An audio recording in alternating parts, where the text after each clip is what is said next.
All right, good morning, everyone. We're here for the Top Cut Events One Piece Regionals for the One Piece card game, the end of kind of like the standard version of OP16. We've got this weekend, we've got next weekend, we've got the new star decks, but I'm joined with Sos. How you doing, Sos? I'm doing great today. Yeah, I'm doing really good. I'm actually really excited too, just because we're ending like kind of like a really good era right now. I think right now One Piece is at a really good place. I think there's a ton of really good decks that are really viable right now, and it only gets better with the starter decks too. So yeah, so it's going to be really cool to see what happens today. We've got 512 players. We've got 9 rounds of Swiss likely for this one. There's a treasure cup going on site as well, and yeah, we're really looking forward to today. Yeah, I'm really interested to see some really cool matchups. Yeah, so we were talking about this beforehand too. One of the, I think, hallmarks for this format right now is that there's just so many decks that are around right now. Yeah. We've been seeing obviously like Enel and Nami have been pretty popular since OP15, but we've been seeing some new cards help stuff like Rosinante, like the purple marine stuff. What deck are you been more interested in lately? I'm always kind of the off meta kind of player. Right now, I'm really enjoying the red and green Ace Luffy starter deck. Oh, sure. Yeah. It's a really fun deck. I think you can catch a lot of people by surprise as well. But right now, there's just a lot of really good relevant decks. I think another really good deck right now that's kind of sleeping on a lot of people's radars. It's Shanks. Shanks. Okay, yeah. the red one. Yeah. Yes. Yeah. I said not the green one. Not the green one. Yeah. Not the green one. Yeah. Hold on. Like, all right. Yeah. That one's likely going to be good, but like you got to wait a little bit. A month away, but. No, but the red one is actually super strong. It's very its end game is it's incredible. I feel like it's one of those decks where if you can get to the end game, you just kind of always win. But it's just getting there. It's just a little difficult sometimes. Yeah, the new Ben Beckman blocker that it got was really strong. For not only like being able to set up a blocker in your big body, but also just having that 4 extra Dawn flexible for the turn. It's really gotten to a point where like we can't really afford to tap out most of the time for our 10 drops, which I think like Law Beppo does that for Mihawk, but then you still get your 3 Dawn back afterwards. So all of that ends up being pretty strong. So, but yeah, if you guys are just joining us, we're off site. We're not at the hall for this event, but we've got the Top Cut event in Peoria. So we're going to have again 512 players, 9 rounds of Swiss of the OP16 format, and this is again without the star decks because they're not out yet. So makes it easy to understand that. Yeah. So cool. We do know what our first match is as well. We are going to go into Nathan versus Leviathan here. And so one pretty unique matchup. I can pretty confidently say I don't think I've ever seen Crocodile versus Bonnie. I don't think I've seen these two. I've never seen this match in my life. Yeah, it's a pretty interesting one. But also, not only do these two players know each other, they drove to the venue together. Right? This is the carpool round one. Team kill here. But then also, and then lastly, our Bonnie player. This is their first regional level event ever, so a lot of firsts, a lot of unique going on there. But it looks like we're just starting off with the crocodile effects here. Yeah, funny enough, I'm pretty sure they've actually tested this match last night, right? Right before the regional, you're starting to test a little bit, and you test with your friends, and so we're gonna go ahead and play out the 1 cost Bonnie, or we're gonna look at the top 4 here for a Straw Hat. Grabbing the 7 calls Zorro. We're talking about this off camera right now. That card is so good right now. Yeah, we've been seeing it in like red blue Ace. We've been seeing it in red green Luffy, but it's technically made for the Bonnie deck, right? The fact that you can, with the effect from Zorro as well as the Bonnie, you're able to be 9K, so that's pretty big there.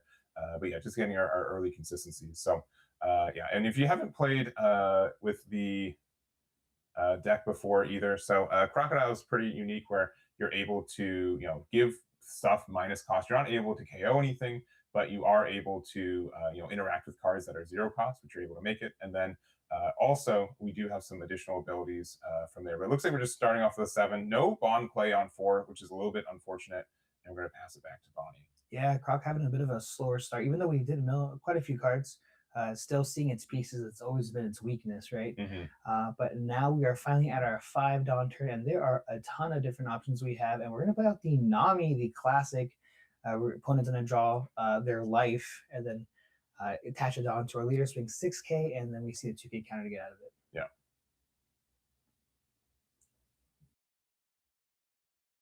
All right, and looking from here. And we are on 6 Dawn, so yeah, the Nami is super good play as well from EBO3. Been seeing it in a lot of Nami, but also a lot of other yellow decks too. So very helpful there. Going down to 3, we have a potential trigger, but looks like we're deciding to not to.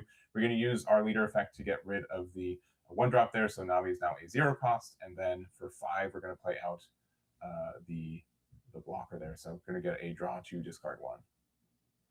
Yeah, when Crocs is its engine and starts to get going, man, I feel like it is quite difficult to stop. Yeah, yeah, it's got so much value. I mean, 7-drop Nico Robbins, kind of like the old faithful 8-drop Croc, right? Being able to play, or 8-drop Moria, being able to play out 2 bodies, which is very good. Yeah, you can get a lot of pressure very quickly. Yeah, also such a unique deck, right? There is literally no other deck that's like that, right? No, not at all. Yeah, yeah, because historically, like Black in this game has been really like removal focused, and so having like on the leader saying, "Hey, I can't remove anything, but I am able to get like a lot of like stunning and interaction." That's what kind of sets this deck kind of apart from like standard ones. So we do see the Zora hit the board though. So not only are we getting that +2, but we're able to get that 9K body on the board, and then attacking as a 7K leader, and the body's going to stay as 7K until the end of the next turn. So very good. Yeah. What's really nice too is that if Bonnie does go down to 1 life, they do end up becoming a 9K leader for the rest of the turn if that ends up happening. But yeah, that Zoro did not have character rush since we didn't have our opponent didn't have an 8K body on the board. But I'm pretty sure we are going to see a pretty large cost of a Croc come down. Yes. Hopefully this turn. Yeah. Hopefully this turn. It would be nice. Yeah, it's kind of the hallmark of the deck, but the fact that we were searching for it means that I guess we didn't have it. Hopefully we do have a Missile Sunday here. Play at the 7 cost, or maybe even a 7 cost Luffy. I know a lot of decks have been playing that since we are such a trash heavy deck. Yeah, the zombie Luffys have been extremely popular right now, especially for the new set coming out as well. I know a lot of people are keeping their eye on the Elbath Luffy, but such a great card. 7K, your leader becomes 7K. I mean, it has I think 15 cost. Yeah. Like it's very tough to interact with that card once it's on the board. And yeah, Bonnie is really good at becoming a 7K leader, but we being a 7K leader defensively also is going to be really nice. So. Right. It also kind of takes the edge away from Bonnie, right? Like the idea of being a 7K leader all the time as a Bonnie leader just loses this charm a little bit. But we do have the Robin coming down. Yeah, there's the Missile Sunday, so we get the search there, and then again, I don't think we have any forecast. Maybe I'm not sure if that's like the decision making. No, we do not. That is so unfortunate. Yeah, there's just a couple of 4-drops already in the hand. I see there. Yeah, there's 8-drop Crocodile, so that'll be good for next turn. And then there's a Bond play as well, which is very tough to. We get so many cards into our trash so early in the game, so not being able to see any of that is pretty tough for a Crocodile player. Yeah, the question is it too late? I mean, here's a good thing, right? For the Croc player, we have 3 life left. My only fear for Nathan here is that we're sitting across a 6K body as well as a 9K, and we can easily become a 7K leader this turn thanks to that Bonnie ability. Yeah, and we're gonna go. We are a big 9 Dawn right now, so I mean we could play another one as well, which could be good.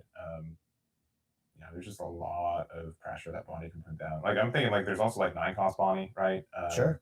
Which could be good. Looks like we're just another Zoro. Yeah, not too bad. Yeah, it's a lot of pressure here. And then we're gonna use another 1-drop Bonnie. Look there.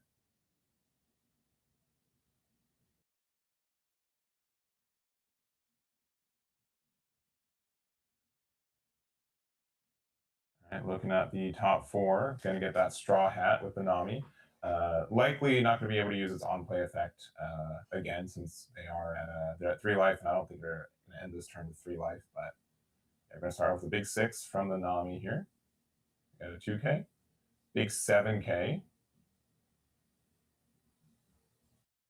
going down to 2, and then one of these Zoros can attack. The other one can gain rush character or has rush character because there's the Missile Sunday on the board. Right. So, but just the one attacking. So. Yeah, I'm a little unfortunate here for Nathan, just because if we do set up the Croc this turn, we can control the board a little bit, slow down the pace of the game. But if we had the Luffy on the board, it would just make me feel a bit more comfortable if I'm Nathan. Fortunately, we do have the blocker as well on the board still have quite a bit of defensive options as well. Yeah, so a lot happened real quick. So on play, Crocodile gets choose something with the cost 9 or less, can't attack next turn. You can KO with your leader ability, and then you can bring it back to discard one, draw one, and then prevent the other Zoro from attacking. So, generally speaking, this deck is really good for preventing two cards from attacking each turn. But you know, if you start developing three big bodies, that's when the deck gets into a little bit of trouble here. So, Right. but yeah, we attacked into it with one 9K with the Missile Sunday, where again a 7K leader looks like that. I think we 2K 1K out of it. So I believe we're still at the 2 life there. Yeah. Now, Bonnie can take its own life as well too. So on the opposing turn, if we wanted to become a 7K, we can. If we don't have another a third Zoro in a row. Yeah. Yeah, it's really unique as a leader because it does let you like interact with your own life totals pretty evenly. So it looks like for 7, are we playing a third Zora? No, okay, no, we are playing the Nami. The Nami there, yeah, giving the Residon to our leader, which is quite nice. It's just establish another 6K body. It's not the worst here. I do. It's pretty good. But now we can actually split the Dawn if we wanted to, in case we don't have anything really to play for. Just applying just as much pressure as we possibly can. Yeah, and it looks like we're going with what looks like a big 9K. Oh, into the Robin. So just asking for 2K, 1K. Oh, because we did use the leader ability as well to give the -1. Okay. And then we are going to block the 6K and then get another 1K out of hand. All right. Yeah, passing the turn with 2 active Dawn as well. All right, so we're at full 10 Dawn. We do have 1 Crocodile. Looks like we're going to go a big 9. And also, you know, we're just a 5K right now, but looks like we are going to use the You'll Find Me. So if we're at 2 or less life, you can choose an active character and then it can't attack for the turn. So we're going to make it that Crocodile. And now that we're down to 1 life as Bonnie, we are a 7K leader. So we are going to use the leader effect to get the KO and then bring it back. And so technically it doesn't have the restriction that it can't attack, but since he just played it this turn, it can't attack because of that. Right, and it looks like we did end up stunning the 7 cost and not technically the 0 cost or the -3 cost. Sure. So that if we do have another one, we can actually stun the other one by playing it and then stun the 0. Yeah. So, and then again, Crocodile, if there is something with a cost of 0, we do get to draw when we get to play it out. So that extra card draw is really nice. The issue here is that we just can't do anything about a 7K body. Yeah, really unfortunate here. And now that we have 2 5-cost characters on the board, the 2 6K Namis, we can still continue the pressure. And obviously, Nathan, hoping, wishing he had the Luffy on the board, but he does have quite a few cards in his hand and looks like a good amount of counter as well. So.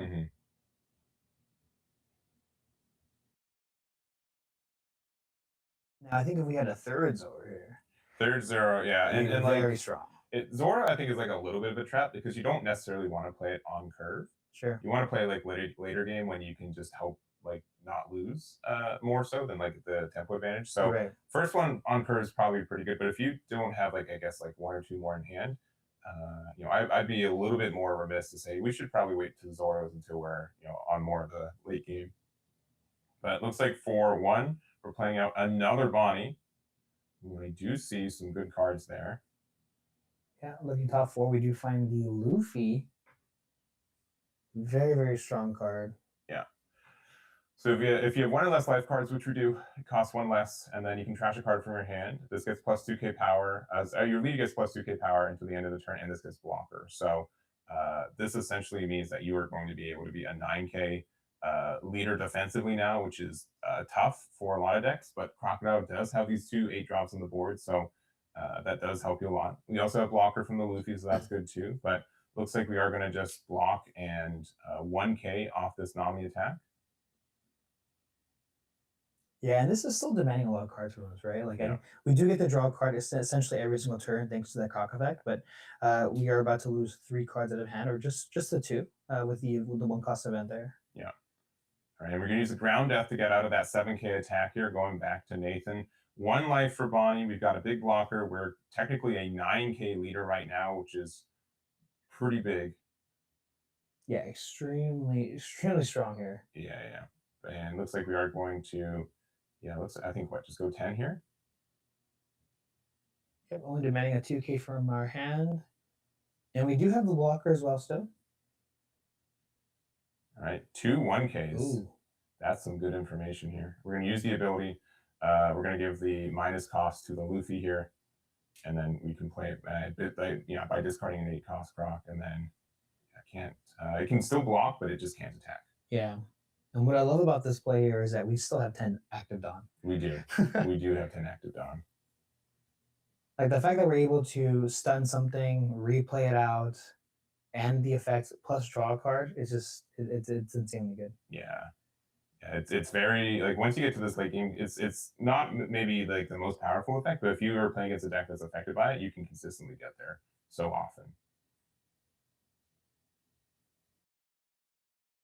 All right. So thinking here. I guess the real question is, can I survive another turn? Yeah, can I go for game, right? Right.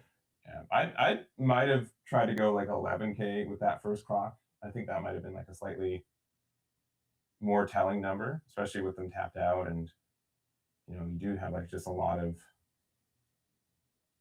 abilities here. Looks like they're just confirming an effect on this one. So again, we'll read out. So on play, you can trash 1 card from your hand, and then your leader gains plus 2K power until the end of your opponent's turn, and then this character gains blocker until the end of your opponent's next end phase.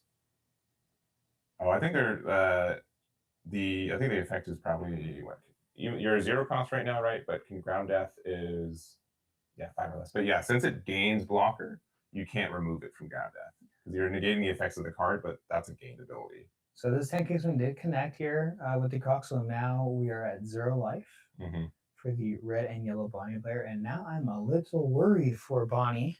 I mean, we can just swing a big 18K into lead here if we choose to do so. Yeah, Luffy has blocker though, so right. Yeah.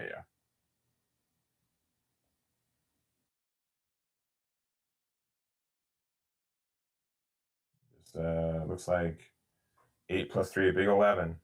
And then we got 7 here, so we can go 13K at 9. That could be pretty good. Yeah, I think we only have a couple cards in hand here. Yeah, 13 to 9. And not going to get there. Nathan takes it. 3 event cards in hand. Yeah, man. We did use the searcher to be able to find the 10 drop right. So that was, I think, impactful. We needed to be able to do that. But super, super close game, especially like shouts to Nathan where, the start was not ideal, right? We missed out on a couple cards that would have helped it a little bit, but able to clutch it through. And Nathan starts the day 1-0. Yeah. Unfortunately, against a friend. Yeah. I was gonna say, there's the the meme of like the carpool on the ride home, like like the driver's all mean, and then like the guy's like, I don't know how to. Yeah. It's a 2-hour drive. What do I do? Yeah. And funny enough too, that was the Bonnie player's first time playing in a regional. Yeah. So I definitely I on camera on stream for the first time ever for his first round at a regional ever had to play on stream. So. Honestly, like we've done a lot of events too, and there are nerves, right? There's back and forth. They had it together. They were nervous. They did, yeah. They had no one could have seen it. So shout outs to them for being just calm, cool, collected. Like I came here to play Bonnie. That's what I'm doing. Doesn't matter where I'm doing it. And fun round 1. Yeah, that was a really, really close game. I'm honestly very happy to see that Nathan was able to come back from that match. I thought it was over for Nathan, but he came back and that was a really good one. Yeah, because like especially like that last whenever it's like a murky, like I don't know if I'm gonna win, but I know I'm gonna lose next turn. Sure, yeah. So like I have to try to win here, and there's always you saw like man, heart was beating there. So, yeah.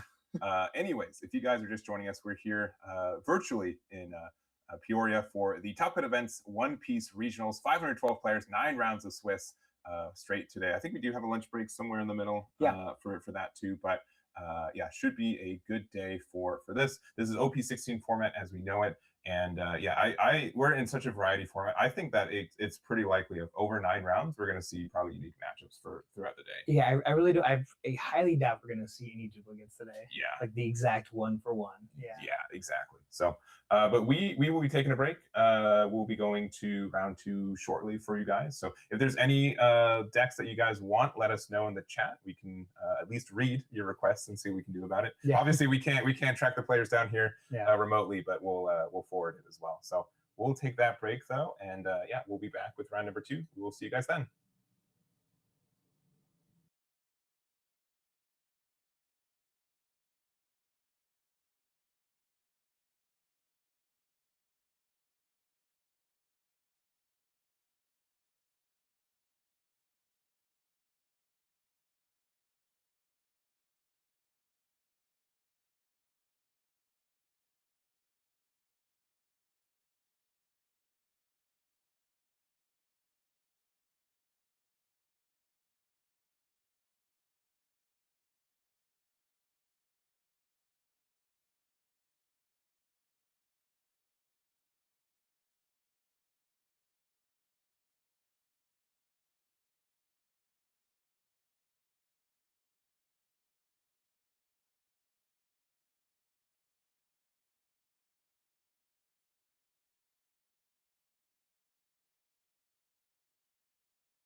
round number 2 of the Top Cut events regional. I'm going to say here Yeah. collectively, we're spiritually there.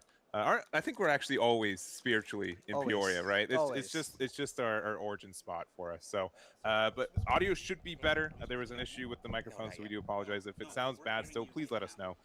But it should be a little bit better, and obviously just a quirk with doing this remote setup. But we're happy to be able to show you guys, the event today and going through it. And again, we kind of promised that we're likely going to have, a lot of unique matchups, and I think that's what we got again for round 2. Yeah. A lot of really good stuff today.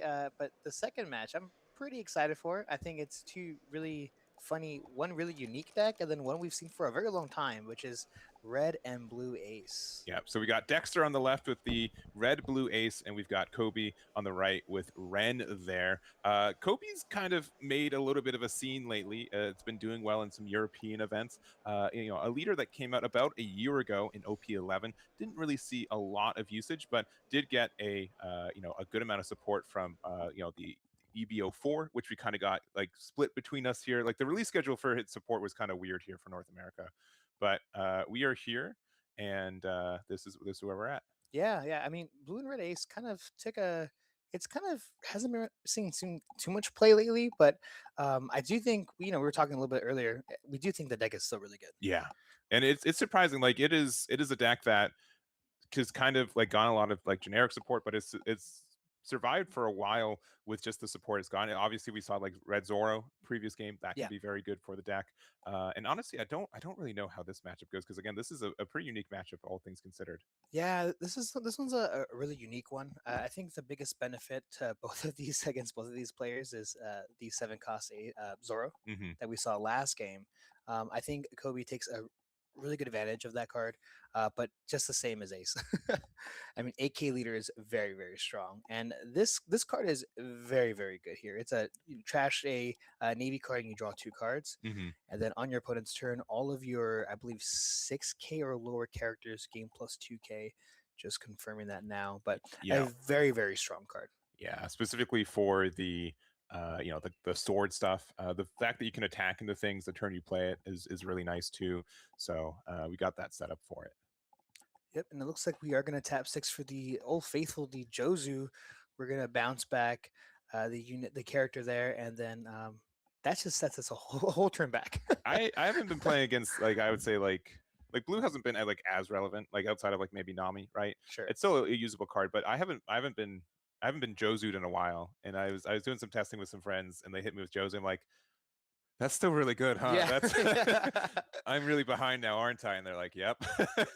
Funny enough, the stat line isn't amazing. It's a 6 cost, 7K power, but just the fact that we spent a whole turn playing out a character last turn, and now we have to, if we want to play with, to play it all over again. Yeah, and so I think there are some decks that I feel like there's a lot of solid decks right now that one card plays another one right now, so kind of the reverse of Jozu. But so like it hasn't been as impactful against those decks, but Right. man, it is still a really good tempo oriented. So back to Ren here, and we are at the essentially the turn of, do you have the combo with Helmeppo? And if you do not, that's going to be kind of tough. So it looks like the answer is not, unfortunately, but we do have the 3-cost Habari here from EBO3. So on play, when attacking up to one of your sword type characters, the leaders can attack active characters. So you can choose itself, and then you can attack with it, and then you can give it to your leader. So you can make the Jozu also give a -1K, so it can be a 6K here,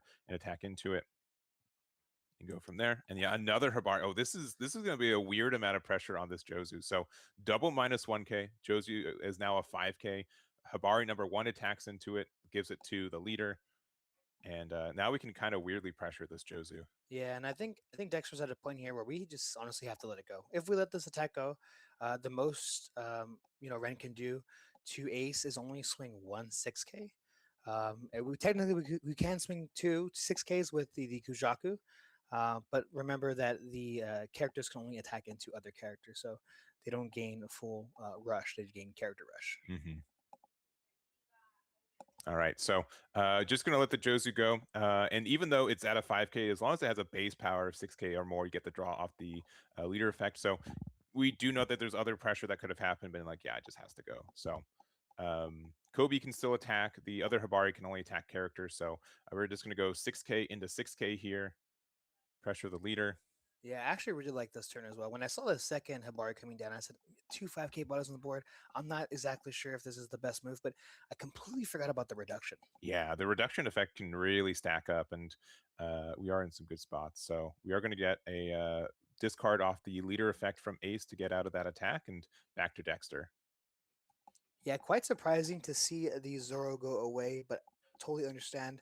We are going to have the 8 cost event to play out the 10 cost Newgate.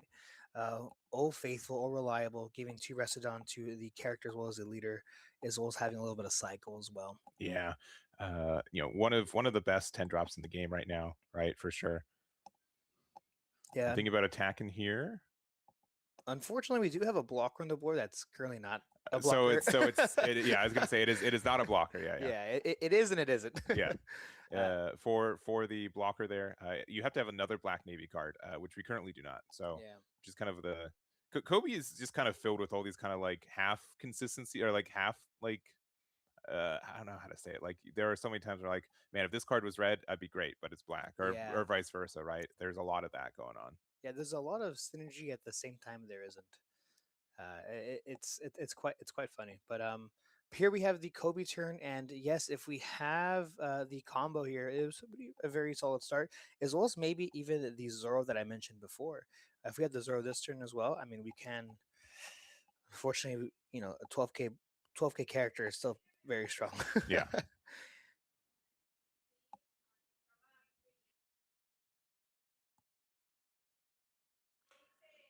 But we are sitting at 8 Dawn for this Kobe player. So if we have the Zoro, we can swing 6 with the Hibari, and then we can swing 7 with the Kobe itself, and even potentially 8k with the Kujaku. Yeah, so Kujaku, you have an activate main. You can put it into the trash to give one of your characters the plus 1000 power. But it looks like we are going to play out our 4-drop once again. So again, discard 1, draw 2.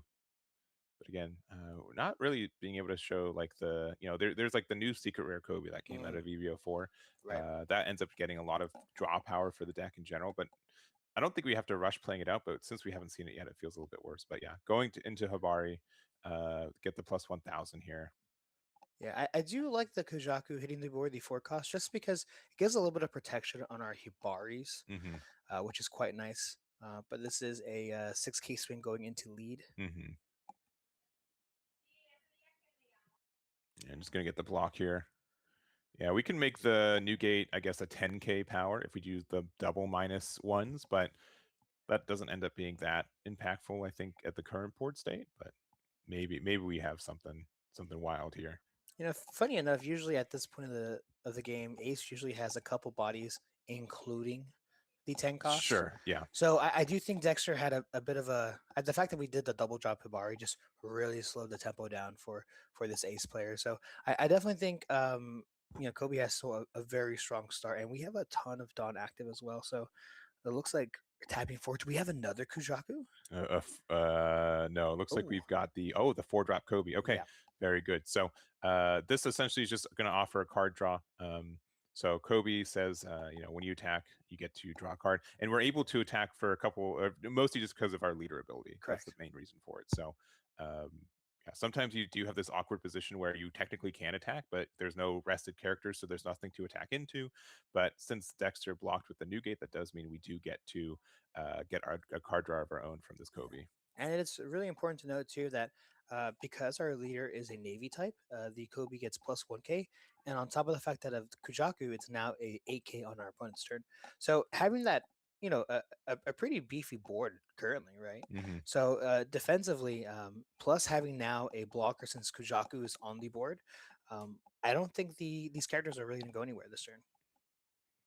Yeah, and we're really good at like making a wide board. And I haven't played Ace in a minute, all right? So I won't say that I know the best deck construction for it, but I do know that a big blue card that's been popping up in the meta right now has been Grav Blade, right? Gravity Blade. So that is definitely something that could be in this deck, which would help you maybe solve this situation.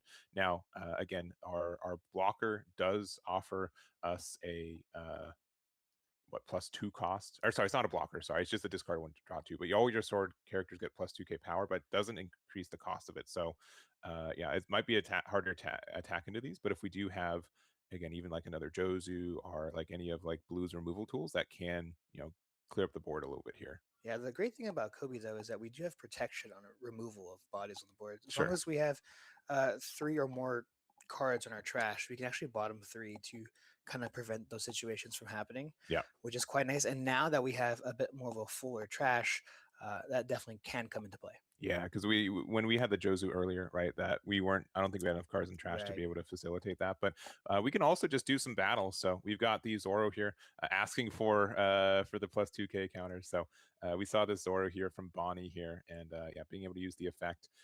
They have something with 8k They power too. do, yeah. That's We mentioned about that Kobe earlier, and this is extremely unfortunate. This is a yeah. 10k swing going into 8. Yeah, and the 4-drop Kobe additionally gets a +1000 due to its own effect on your opponent's turn. So it is an 8k, and we're going 10k into it right now. Yeah, this is kind of tough. We do have a blocker, as mentioned before, and getting rid of this Kobe means that that's an extra card that we will not draw next turn. So we are going to actually counter out of that 2k, 1k is what it looked like. And now this is a big 9k swing, possibly going into that Kobe, but we are going to go ahead and just block with that blocker. Yeah. Okie doke. And we are going with the Newgate attack, which is, into life though. Okay, not respecting the Kobe. Interesting. We are going to play a Garp for 1. Look at the top of the deck here. I mean, this kind of tells me that it's very possible that Dexter does have maybe another 7 cost Zoro in hand. And now that we have that Uta blocker in our hand as well, we can play that plus blocker. And we still have the 10 cost. So I'm feeling pretty safe if I'm Dexter this turn. Yeah, I would say like the 4-cost blocker does, or the Uta blocker does less probably in this matchup because we can attack active characters and we can make it pretty tiny. But since we are an 8k leader, we can probably feel safe enough for the Newgate attack here. But yeah, it definitely seems like Dexter's got the tempo on his side now.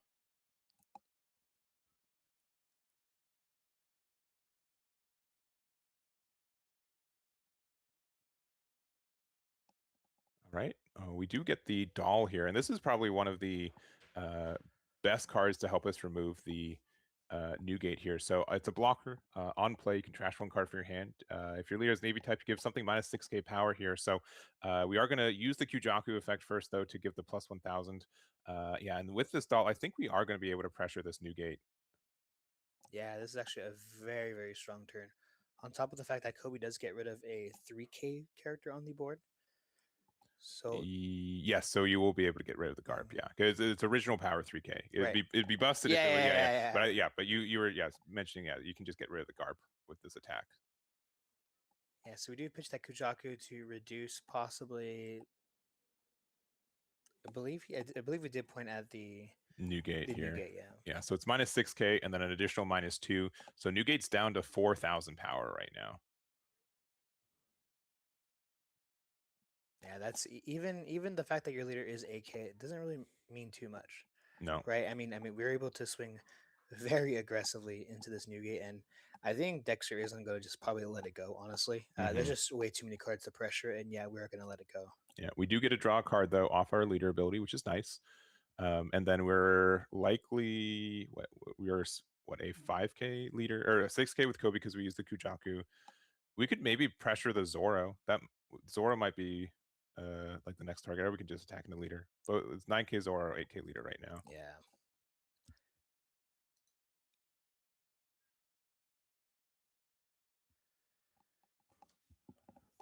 Yeah, I think that's just the big question here for Riley is that if is he able to kind of become an AK leader? How many times after this? We talked about this in the last game.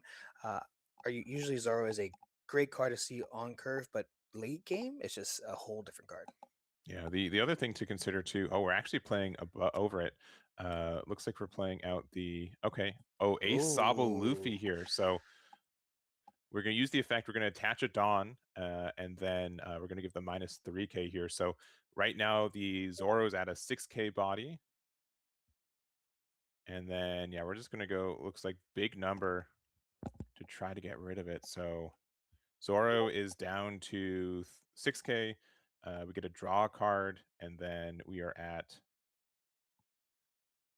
9. I think we're at 9. Yeah, 9-6 right now.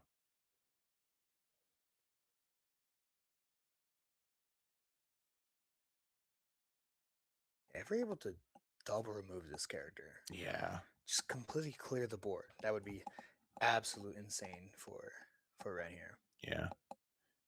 I do wonder if we could have like made the Zoro a 5K and then the Newgate a 5K too, instead of like 4K 6K split. Right. Because that would have just meant it was just like a little bit more tax to get rid of it. But it looks like we're going to use leader effect and get a 2K to get out of it.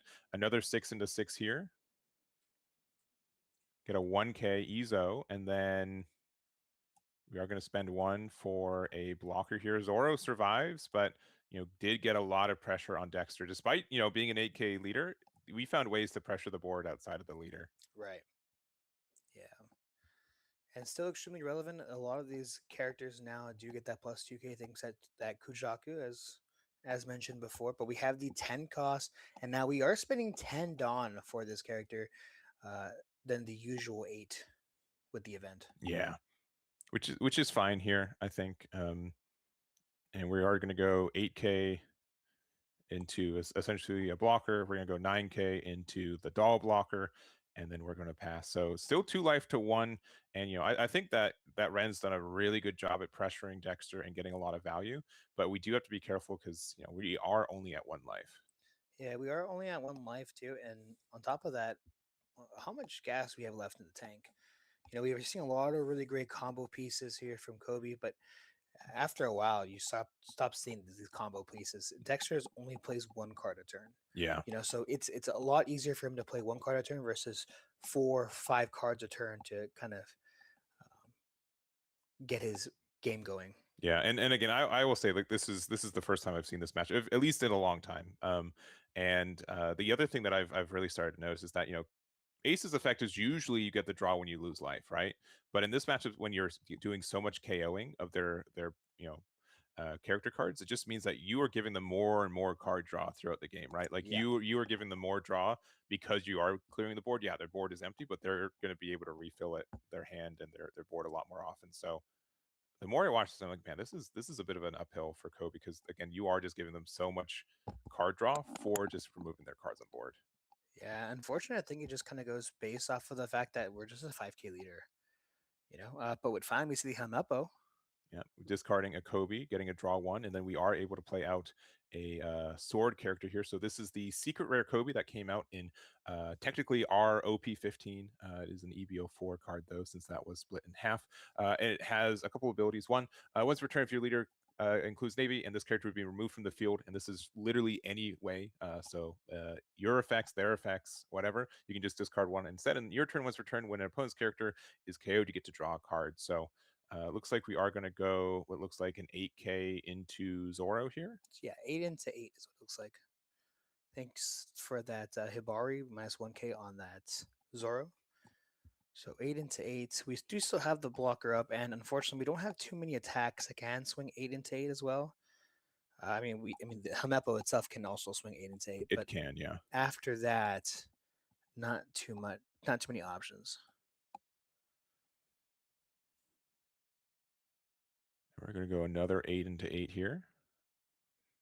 And we have 5 cards. Yeah, I mean, Dexter's hands, I think, has been at 5 cards plus the entire time. Yeah, and this is just a free block here. All right, 6 in the lead.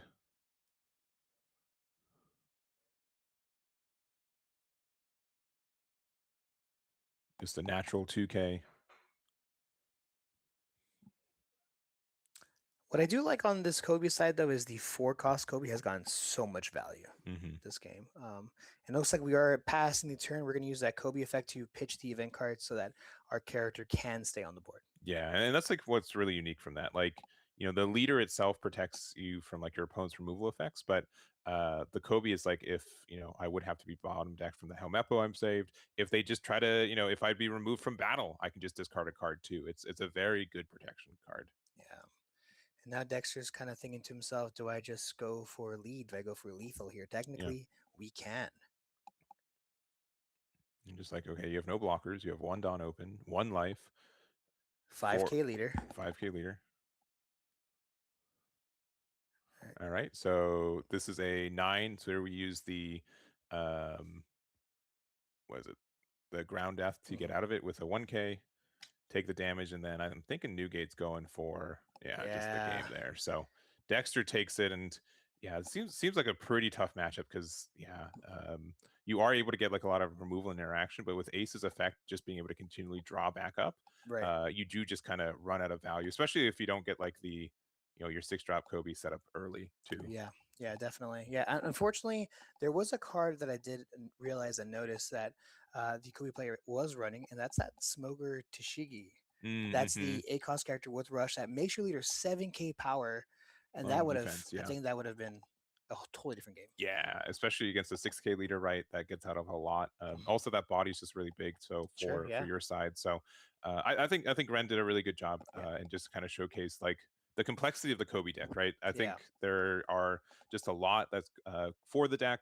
Again, it's kind of weird because it got a lot of support in EBO 3 and EBO 4, and since like the North American release for that was like a little bit skewed, I think some people kind of missed out on all the parts for that deck, but I think it's still in a good spot. And I think Ren still has a good shot. If they continue to play like that, I would not be surprised if they are still find themselves in a top 16 or top 32 finish. So, but that's round 2 of today. We've got how many rounds today, Sos? 9 rounds. 9 rounds. Okay. 9 rounds. All right. 5-12.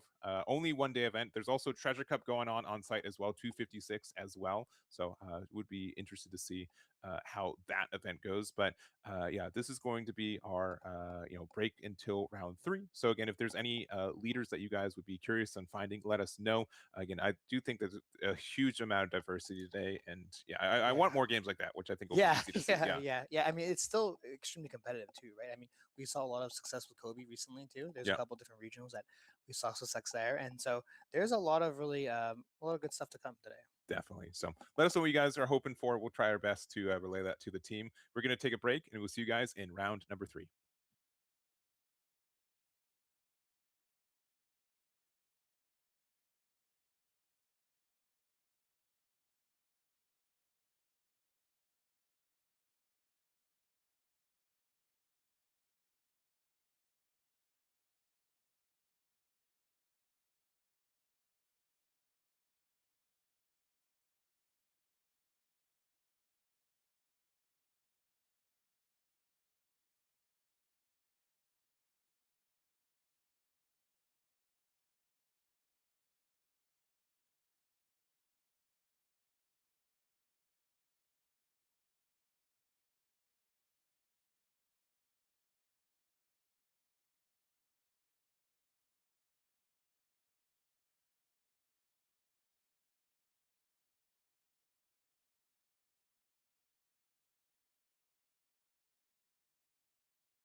guys are live.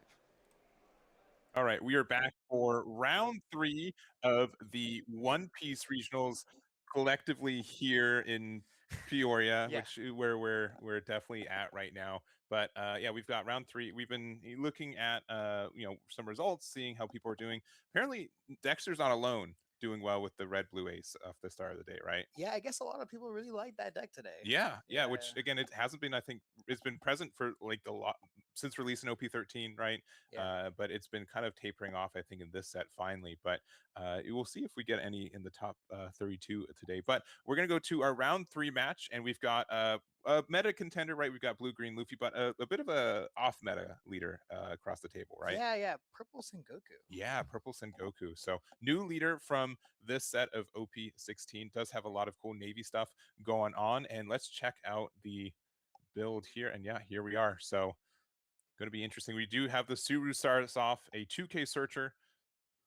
Now, funny enough, a lot of you might notice if you have no idea what Sengoku does, you might notice a lot of the cards from the Rosinante deck. There are quite a few purple navy cards that the Rosie deck does use, that Sengoku obviously also uses. But we have a very strong turn, of course, the standard coming from blue green Luffy, and that's we do see the double play playing out that Luffy, the one cost, of course. And do we have a second one? No, we do not. We're going to go just pass turn. Yeah, and this Luffy's a very unique leader, right? And you see it, and it's like, oh, you get to get some extra Dawn throughout the game, right? You do have to be kind of locked into the Impel Down archetype, but as time's kind of proven, the cards in the Impel Down archetype are pretty good in this set. Yeah, I feel like almost every card is. Yes, yeah. Enough to maybe escape the deck that they're built for sometimes as well. But yeah, even though like the Bond Clay and the Luffy are both at low power levels right now, attaching Dawn can make them pretty big. Looks like we're just trying to get some consistency from Sengoku. So Sengoku is definitely a combo deck, right?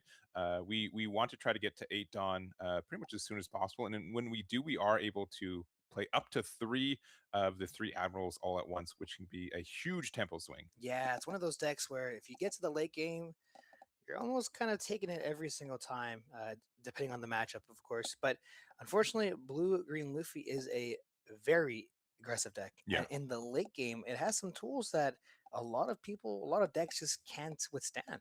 Yeah, but being able to play these 2 1-drops are nice. It does offer some quote unquote removal for them later, right? You can be 5K, 6K power plus offensively, but you're going to have to go back down to your 0 power for Luffy or 1K power for Bond Clay. So Kobe and Suru can do some good cleaning up from there. Yeah. What's really nice though that with the blue green Luffy is that oftentimes a lot of these stronger player pilots for these decks, they tend to almost never have at the end of their turn have these cards sideways. Yeah. It's Yeah. always swing, we bounce, we move, we replace. It's never, I feel like you never kind of get the opportunity. Yeah, the deck honestly reminds me of like a slightly more aggressive version of like red green law, right? Sure. From Yeah. from OPO1. So again, just being able to establish these blockers, get some good attacks, and being able to have these small bodies that again you have a hard time clearing up from battle still. Yeah, and we did see 2 6K swings go into lead there into the Sengoku, and we're already down to 3 life, which is a bit scary. Yeah, but I think like we generally are fine to be at slightly lower totals. We're going to attack Kobe into the Bond Clay. That will get rid of it. We also do have Mr. 3 for Luffy's side, which probably one of the best super rares from this set. We've kind of seen it become a blue staple overnight, right? With the release of OP16, being able to not only draw 2 cards, but prevent something with a cost 9 or less from attacking the next turn really is a great value card. Yeah, and we did see them drop the 4 cost early on so that next turn they don't have to pay the 4 Dawn to play it out. And whenever I see that card hit the board early, I'm always like, man, where's my answer to this card? Yeah. If I'm able to remove this card on my turn, I can get so much value. But most times, most decks just don't have an answer for it. They don't. And luckily there's not like anything like really worth popping the effect on next turn in comparison, right? Like if they played like a big like garp or something instead, like being able to stop that from attacking would be good. I think we probably, I'm not sure if we're going to use the effect next turn either, but yeah, that Mr. 3, yeah, being able to draw 2 cards in the future is really nice. Yeah, I mean it slows the game down a little bit, and if you're missing some combo pieces, drawing the 2 is just so good. All right, and we do have the buggy, so we are going to offer a draw one, and then we have a Prisoner of Impel down in hand, which generally we do when we play it. We get to play it for free. We're going to use the leader effect to get 2 Dawn back active, and this buggy also, on opponent's attack next turn, can turn the prisoners into a blocker, so a really good value play in this deck. Yeah, really strong turn. And this is, I believe this is a 6K swing. Yeah, so Luffy's kind of interesting. So you look at every name on the board. So I think actually this is a 5K. 5K, Yeah, yeah. yeah, yeah. Every unique name. So since we have 4 unique names and then the one from the Dawn, you get there. We're going to go 5 with the Galdino. We're going to prevent likely the Sengoku from attacking. And Get we're a going to get draw that 2. draw too, very strong. And this is just a lot of pressure now. We are now sitting down at 2 life, and our leader can still swing, of course. We might see a 7K swing or possibly just a 5. Most times, a lot of Luffy players like to develop a little bit more on their board, which we probably will see this turn. So 5K swing going into lead. I think we got to get rid of this. And here's the other kind of like hint for me. Bossy's been doing a lot of drawing and discarding. Oh, we're taking this down to 1. And shakes the head too. It must be that they're missing one of the pieces for their combos, and they're desperately trying to find it in their life. But that is terrifying to be down to 1, especially against blue green Luffy. That's very tough. I mean, at a certain point, though, how important, how necessary is it to see all 3 admirals? Like, can we just survive with just possibly 2 admirals? Well, we'll find out. Looks like we are going to use a search. Now we do get 1 since we went from to 9 Dawn this turn, thanks to the Sengoku getting the 2 Dawn. So we are going to play the event here. So this is going to let us look at the top 5 for 2 of Navy cards that are purple, and then we discard 1. So if there are some admirals there, we'd find them. But unfortunately, getting 2 events maybe not what we needed. But we are going to use the Sengoku effect likely here. I guess first we're going to attack with Kobe. Yep, 2 going into 0, and this will always go through. So Sengoku's effect, you take 8 active Dawn. Oh, that is really tough for Bossy, man. Yeah, unfortunately, too, blue-green Luffy has so many tools to kind of go through blockers, swing multiple times in a turn, a lot of different options. But we're going to see what exactly we can do. We have, I believe, a 7 active Dawn. Yeah, but we won't be able to use our leader effect. We will be able to play out maybe a Borsalino for 7, which will... Oh, we are going to use the Sakazuki here, which... maybe? Possibly? Maybe? Because Borsalino will let you get a Dawn active, and then you can use that for the defense, and then we can also Dawn -2 for a blocker. Yeah, I think Borsalino makes a little bit more sense. All right, get the active from there. Yeah, Borsalino's it's written kind of weird, but it says so add up to 1 Dawn from your Dawn deck set as active, and up to 1 additional Dawn rest it, and then it has end of your turn Dawn -2. You can give it blocker, which can be good. We're gonna go 5K. It looks like just into leader here, and then we do have 1 Dawn. So we did earlier search with the Sengoku Searcher, the 1 cost event. So it is the 3 admirals. So if you have a 3 admirals type character, up to 1 of your leader's characters get plus 4K, and there's the blocker there. So if we were to play 1 right now, Borsalino is the good one to play, but we are in a tough spot for Sengoku. Yeah, unfortunately, there's just a lot of pressure coming this turn. We could have been able to block that 5K swing with the prisoner thanks to that buggy, but choosing not to do so just in case possibly something else were to come up. And I think we might just play very aggressive, or we can set up an insane board for next turn. All right, looking at the Dawn here for Zalfar, we have, I believe we should have 8 Dawn. Yeah, 8 Dawn here. So, normally when I see that, like Boa, probably best card to play, prevents Borsalino from blocking this and also attacking next turn as well, which is quite key. And Borsalino, yeah, the blocker ability that gets end of turn, you not only get blocker, but you get to set it as active. So generally speaking, it can attack and block on the same turn, which is quite good. But again, only 1 life. We do have 1 Dawn to get out of like a bigger attack here, but Zalfar's definitely in the driver's seat. Yeah. Yeah, we could see that bow coming down with leader effect. We'd be able to have 3 active Dawn as well, which is extremely strong. Yeah, and with the cards that we have on board, yeah, that could definitely materialize into a couple 7K attacks. Oh, but I see what we're thinking here, right? Yeah, yeah. Yeah, far right of the hand, we see Zelfar has the Dead Man's Game, so you can pay your Dawn there to get the rest of the Borsalino and the Dawn, and then you could end the game right here this turn. Yeah. I mean, it's a four cost, essentially a four cost event to rest a Dawn or a character or two things. Doesn't matter Yeah, which is any combination.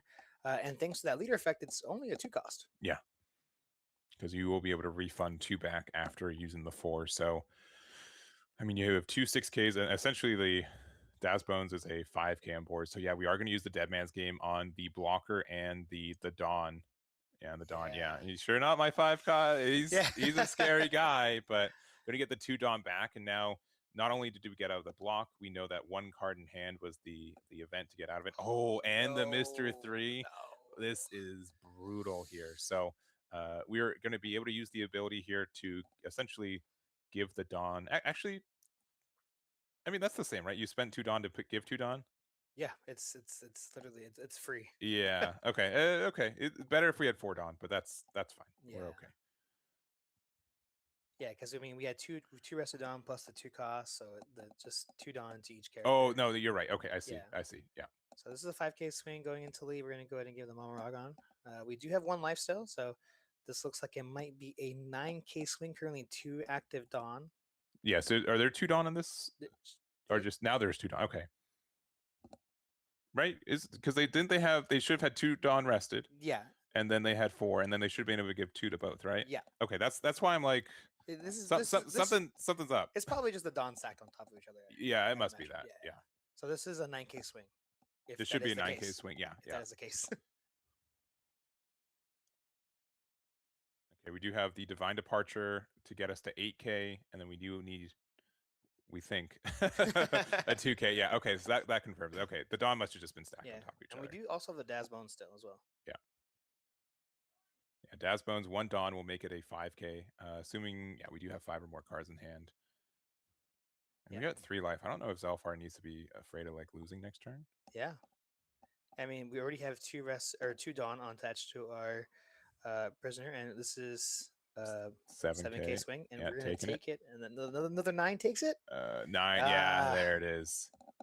Yeah, just a tough start for Bossy, and yeah, I think there could be just scenarios. Obviously, if we found like the full combo there, we would have also been able to get out of a potential future attack, right? The minus Sure. 6K.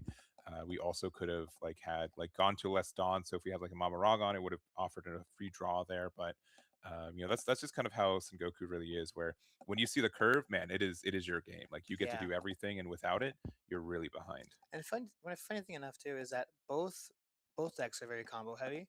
The difference is that green, blue Luffy, every card replaces itself. Yes, it does. Right. Yeah. So the fact that we saw in the last game, Kobe came up a little short on that game, and another combo heavy deck, right? Yeah. Sengoku, another combo heavy deck. Yeah. Unfortunately, with Sengoku, the draw power just isn't there. We also didn't see stage. There were a couple pieces that were missing as well, on top of the fact that we probably didn't have all 3 admirals in hand.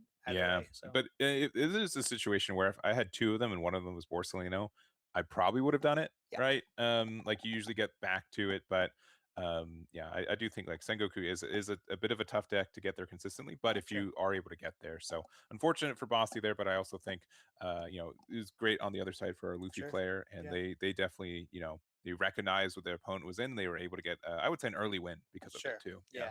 I mean, great thing too is that they're still, well, he's now X1. Yes. So a lot of possibilities. We might see him later down in the day. It's very possible. So yeah, pretty good game. Definitely. So that's it for round 3. Now there is a lunch break at the venue and at my house, I guess, after this too. We're gonna get some lunch, but we will have a bit of an extended break for this one, and then we should be a straight 6 rounds to the end for the day. Yeah, so I believe so, yes. Yeah, definitely the primer on this one. We're gonna take our break though. This will be extended, so we'll see you guys at the end of the lunch break here, and then we'll see you guys for the final 6 rounds. So we'll do that, and we'll see you guys after this.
of the orbital Discovery, and the shuttle has cleared the tower.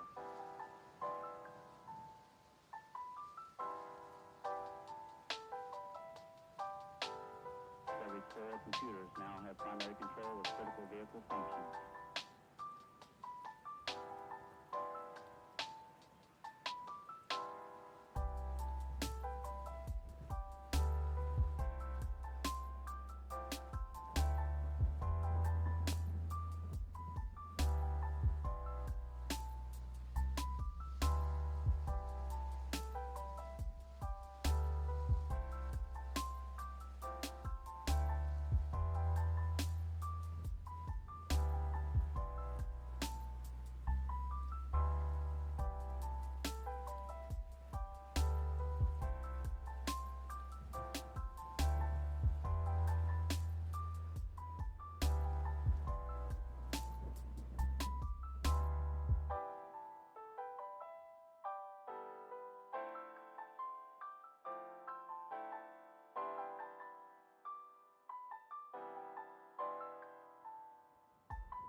Hello, everyone. We are back here at the regional. We just took an extended lunch break, but we have a lot of good games going on today, Yeah. which I'm very excited for. How are you doing today? Good. We've got 6 rounds left to go, so some good variety. During this break, too, we haven't been just sitting on our butts here. We have been getting some data for the room as well. So again, this is 512 players, should be 9 rounds of Swiss today. And of that, we do have some pie chart data. So we'll jump over there real quick and see what kind of the room looks like from the leader standpoint. Yeah, nothing. Honestly, looking at the pie chart, nothing too crazy for for results. The only thing that I'm kind of very interested in is I think Rosie's so good right now, and you see the majority of that chart just being filled with Nami. Rosie having such a good matchup against Nami is it would be extremely strong today. But overall, yeah, we have a pretty big percentage here with Nami and Luffy on the pie, and then we have coming into third, we have the Anel leader. Yeah, and I think like the 5 leaders, it's almost like exactly 75% of the room is between Nami, the blue green Luffy we just saw last round. We have the purple now, who's been a terror. We've seen, I think Teach has been kind of in this weird spot where it's been depending on the week, it's either like doing very well or kind of poorly. And then as you mentioned, Rosanti at the bottom of the top 5 leaders right now from usability, but I do expect to see it still do well, and I do expect it to top this weekend too. Yeah, I definitely think so too. And then we have a leader in the smaller on the pie chart. We have Lucy, a deck that interestingly doesn't kind of go away. We saw a lot of success early on in this meta, but still a really good deck. It just unfortunately has a terrible matchup against Anel. But overall, I think a pretty diverse pie chart so far. Also really interesting is Boa. Yeah, it did get some support from OP16 as Yeah. well. I would say that the deck is as obnoxious as ever. There's a lot of ways for it to kind of deal damage to you while also just keep healing, keep playing out cards, and I think it's something that I wouldn't be too surprised if it ended up popping, but it's Yeah. not it's not at the top 5. I'd say the other leaders are right now. Yeah, it's one of those decks where I feel like if you wait a little too long, they always have some sort of comeback mechanic. Whether it's setting up 2 blockers and healing 2 life, or playing out a blocker plus Zoro to heal another life. It's just the amount of heal they have in that deck. It's pretty insane. Definitely. So we'll see if we find one. I know that when we were starting round 3, Ace isn't really on the the majority of the chart here. You're right. We do have the top 7 leaders based on slots, and I think we've got about 80 decks that just aren't one of these 7 leaders here. Yeah. But I know going into round 3, we had like 4 aces in the top 16 tables. So really cool to see that that deck being like so underrepresented, I think, compared to the room, and had a really hot start for the day. And that's red blue ace. Correct, red blue Yeah. ace. Yes, yeah. A few Man, different aces are in the game. there right are, now. yeah. And man, I'm a big fan of like I really tried red ace in this meta, and there are I think some mediocre matchups, and there are also like some consistency issues. But we've also been seeing some reveals for OP17 as well, and that deck can definitely go off Yeah. with some of the new stuff that we're getting printed for like the red Whitebeard pirate stuff. Yeah, funny enough too, another red mono red deck that we've been talking about earlier is the red Shanks. Yeah. Red Shanks deck, very similar, a little less aggressive than Ace, right? But late game when you have a 10 cost Shanks set up, plus leader effect, plus being a 7K leader, it all starts to pile up on you. Yeah, it'd be cool to see if we got one. Let me see. I'm looking at the numbers here. If there are any Shanks here, we have at least one. We had at least one in the day. So we have 2. Sorry, we've Two. doubled. We've doubled. We had 2 people bring it today. So there could be a chance. It only takes one to win the whole entire It tournament, does right? only take one. Yeah. It only so takes one. unsure if they're currently 3-0-0-3 or somewhere in between, but Sure. there were some Shanks players, some other decks that weren't necessarily in the numbers here. We have a couple Mihawk players. I think Yeah. we've got around 4 or 5, which is we've been seeing a lot of people test that with some of the new support that got Yeah. printed in the green Zoro Star deck that we get at the end of the month. So that also won the Los Angeles regionals at the end of the OP15 format too. So I know a lot of people have eyes on Mihawk, just maybe not this event. What are there's just so many leaders that people can play right now. Going back to the starters, funny enough, I feel like a lot of people are now testing pre-starter decks, but starter decks. Yeah. So a lot of people, Mihawk isn't a starter deck leader, but obviously Zoro is. But with the support, I see a lot of people picking up Mihawk before the starters, kind of testing it out, kind of seeing how the deck runs again, just to get Mhm. kind of get grease on the wheels a little bit. But yeah, I mean, there's also like decks like Kuzan. I Mhm. mean, Sabo. We don't talk about it too Not much, yet, no. but We also have. I'm trying to think. There's like OP13 Luffy, the red green one. yeah, Looking quickly through it, I think we have 5 people on the deck today, so that could be relevant as well. yeah, I know a lot of people. I think the support that it gets out of based off like the red green, sorry, the red Luffy star deck. sure. That stage Yeah, that stage is amazing for the deck. incredible card. Yeah. Incredible card. It offers consistency. It makes your leader, your whole deck a lot more aggressive. It's absolutely insane. Really good card. Yeah. So we'll I think there will be a big change, and that's like why like these star decks have been. This is the third wave of these kind of star decks, right? Yeah. These are star decks that are based off of leaders that already exist in the game. They introduce 5 new cards that are supposed to support that leader, but honestly, they do a really good job at like making kind of moderately generic cards that can Sure. support multi things, right? We've seen the Green Zoro deck where obviously support for Green Zoro, but Mihawk gets a lot from it too, which is cool. Sure. The red blue stuff, or sorry, the red stuff for like Sabo and the black stuff. Yeah. That kind of can be like generic, and yeah, it's been really fun. And what's really nice too is that it also helps, current decks, older decks, and even future decks, right? Yes. So like we have decks like Green Shanks and a couple of the other decks that take advantage of some of these current starter decks or the decks that we're getting soon, that just go such a long way. Yeah. I mean, look at Law and Beppo, right? Law and Beppo was a Bonnie card that came out in that starter deck, and Mhm. it's in almost every single green deck now. Yeah, it is. I mean, the fact that it's a supernova type, the fact that Sure. it's a slash type, so it's very searchable. Mihawk being able to play it for 10, being able Yeah. to rest it to get your 3 Dawn back. Like you don't care about an Yeah. 11K being rested most of the time. So Yeah. and also, man, when I was playing Marco Sure. in that format with the first wave of them, man, that 7-drop Newgate was super good. Love Yeah. that card. Very, very fun card. Yeah, yeah, they just do a really good job at making generic support Yeah. with these star decks. Yeah, they really do. I mean, playing against the carrot, you see them search for Minx type and they Mhm. pick up Law Beppo, and I said that's a thing. Got it. Yeah, yeah, that's a card, I guess. Yeah. yeah, such a searchable card for that one. So but yeah, we are going into round 4 pretty shortly. We do have again 5-12 players today, so this is almost at the halfway mark. This was back from a lunch break where we're not going to have any intended breaks from the rest, so it should just be 6 rounds of Swiss straight. And then this is a 1-day event, so there's not going to be a top cut, there's not going to be a day 2. It's going to be kind of a one and done with this bracket here. Yeah, we're gonna see a lot of good matches today. We've only seen good matches so far, so only expecting the best here, and a really great diverse previous rounds. And yeah, I think based on this, I'm kind of hoping we see something brand new. Maybe I'm still gonna cross my fingers a red and green Ace Luffy deck, or Mm-hmm. even a red Shanks, or a red Ace. Yeah, let me Really cool. see. Let me see. We're also. It looks like we're doing.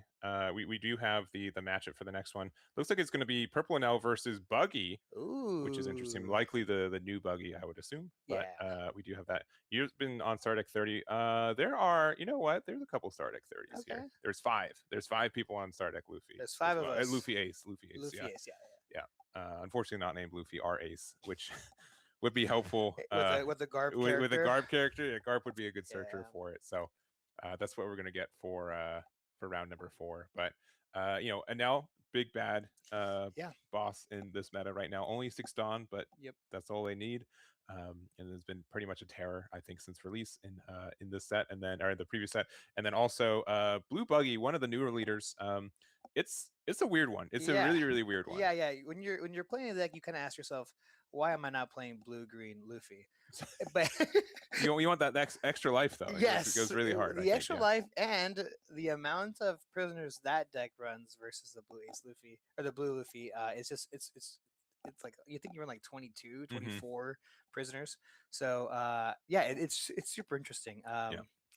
Don't go for the board. I'll tell you that much. No, don't go for the board. Well, it's the funniest thing too was just like for a while, we it was like the most expensive rare, like the prisoners of Sure, that was just randomly, just because you can run as many as you want. You can in Buggy, you can play 50 of them if you want. You shouldn't, but you could. But because there are so many decks that just need so many copies of it, and it's has the same rarity as other rares, right? That the supply demand was in a weird ratio. So, but we're gonna see that pretty shortly. Yeah, right now actually. So immediately. So we've got Big Llama on the left with Anel, and we've got Kieran on the right with the blue buggy. Yeah, uh, you know, not biased at all. Rooting for the clown here. Would love to see it with the gold buggy Don too. So, hoping Kieran is a big fan of buggy. That'd be pretty funny. But with two active Dawn, you're gonna see here the draw one. Of course, every event card essentially draws one for a now. Um, and yeah, we're gonna see how it goes. I mean, and with wow, no one cost character. Yeah. That's kind of rare because most of them, somewhere between 8 and 12, right? Yeah. And especially since these one costs can convert into 6K attacks pretty easily, that's pretty good. But we do have the Bond Clay for 2 and go from there. So we kind of alluded to it, but we didn't talk about the buggy effect. The buggy effect is Dawn times 1 once per turn. When one of your Impel Down cards would be removed from the field, whether your opponent does it, whether you do it, you get to play Prisoners of Impel Down from your hand for free. So you get to play out a 6K body for free. These are also 2K bodies, and you can run as many as you want. So I think I can't remember, but I think people play like 18 copies of the card sometimes. Like it's a Yeah. lot. Yeah. And it looks like we're going to go ahead and use leader effect to ramp there. And do we have a character to play off? We do not. This is very, very interesting. I don't think I've ever seen an NL player by turn 2 not have any characters on the board. But it looks like we're going to start things off here with a 6K swing with Buggy going into lead here. And I imagine we just counter out of this. We also could be looking for more characters because clearly we don't have any. We do end up taking that live, so dropping down to 3. And now we have the Croc to replay out the Bon Clay to draw a card. And then, of course, playing out the 6 cost buggy, thanks to the leader buggy effect, since we did bring out that Bon Clay, playing out one from hand.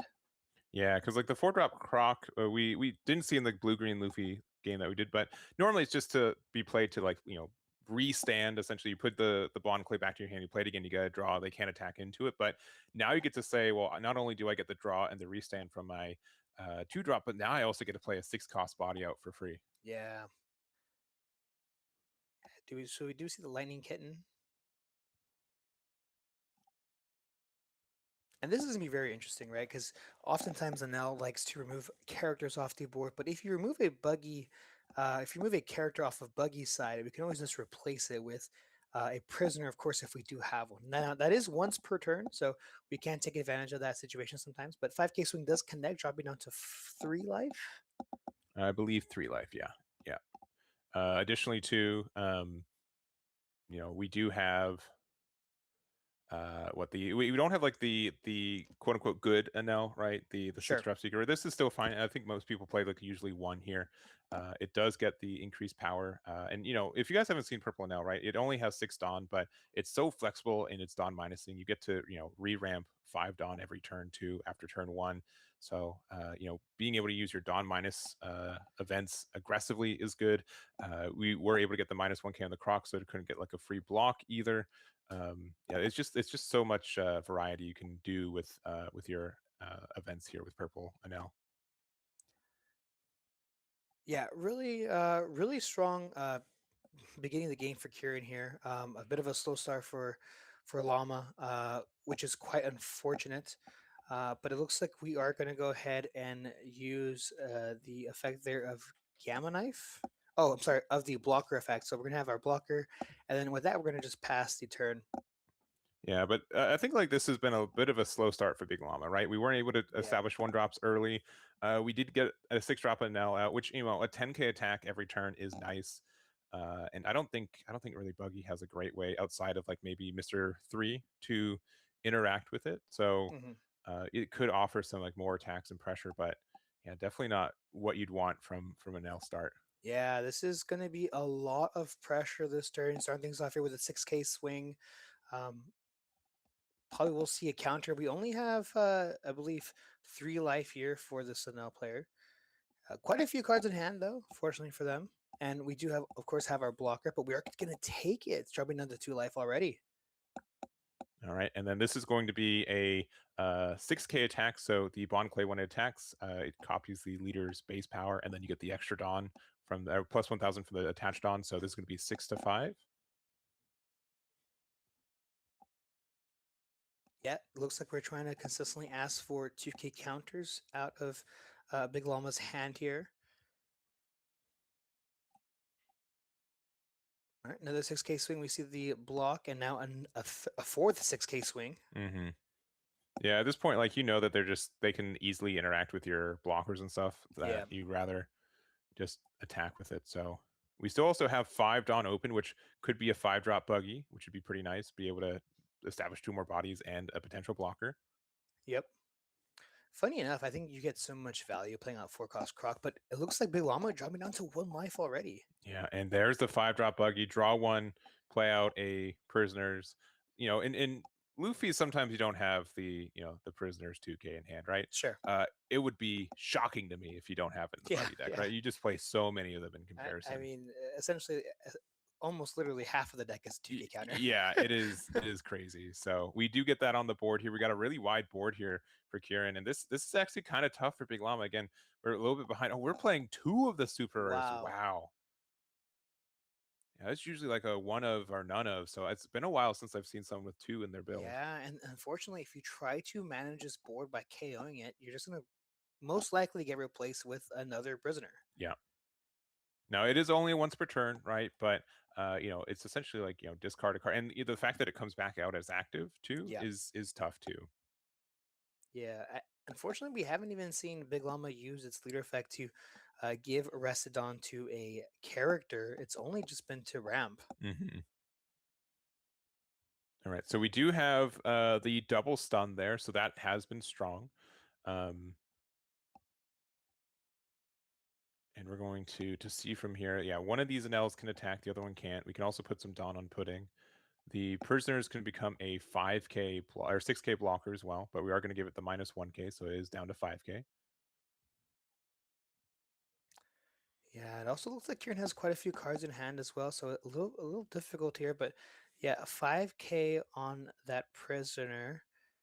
I imagine we probably have to swing over the Mr. 2. Maybe again, like you get to play a card out still, right? Like that's the big issue. But we are going to use the leader effect to ramp. Looks like we're going just a big 6 at leader. And surprise, we have a 2K prisoner. Yeah, wow. What are the odds? We're gonna go big 10K. And now he could be thinking to himself, well, maybe you don't have another one. Yeah, maybe I could go for board. Yeah, they always have another one though. There have been so many times we play the deck. I have 5 cards in hand. They're just only that, and like, if anything, I have too many. There's never been a chance that I've not had enough. But taking the 10K, going down to 2 life as Buggy here, going with a big 5 now. Yeah, if we do swing 5 here, normally we could use just the effect to block, but unfortunately that prisoner is 5K only. Yeah. We've got another pudding here, looking at the top 4 for an event, which is pretty easy when like half of our deck is an event. Yeah, which also was the issue in the main start of this game, right? Just seeing an abundance of events in hand, just no characters. Yeah. All right, so it's 1 life to 2 right now. The other Nell can't attack. It looks like they're maybe thinking about the blocker abilities for our big 6-cost Nels. I think we're just thinking here if we want to decide to make it a blocker. Yeah. Yeah, because you do have to discard a card and you do have to lose a Dawn, so there is like a bit of a cost associated with it, but not too bad. But going back to Kieran here, they've been in a pretty good position all game, and this could be the last turn of the game right here. Yeah. Unfortunately, we have 2 bodies that are that can attack this turn. But still, having 4 able bodies to attack with, including that leader, is very strong. It looks like Big Llama only has 1 blocker. Now, we do know that obviously we have a ton of counter in hand. Usually that's how it goes for an L, right? Mm-hmm. So we'll see exactly what Kieran wants to do this turn.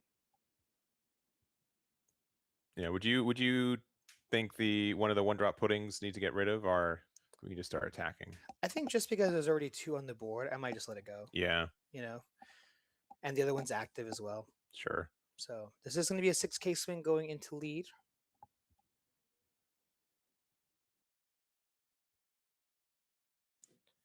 right, big 7. Now this could be a block with the Enel. The one at the top of the screen does have blocker right now. Yeah, this does ask for a lot more from us, just because it's guaranteed at least 2 cards or this free block, and we still have 2 more swings coming up right after. Now, mind you, Big Llama has at least about 7 cards in hand, so not the complete worst for them.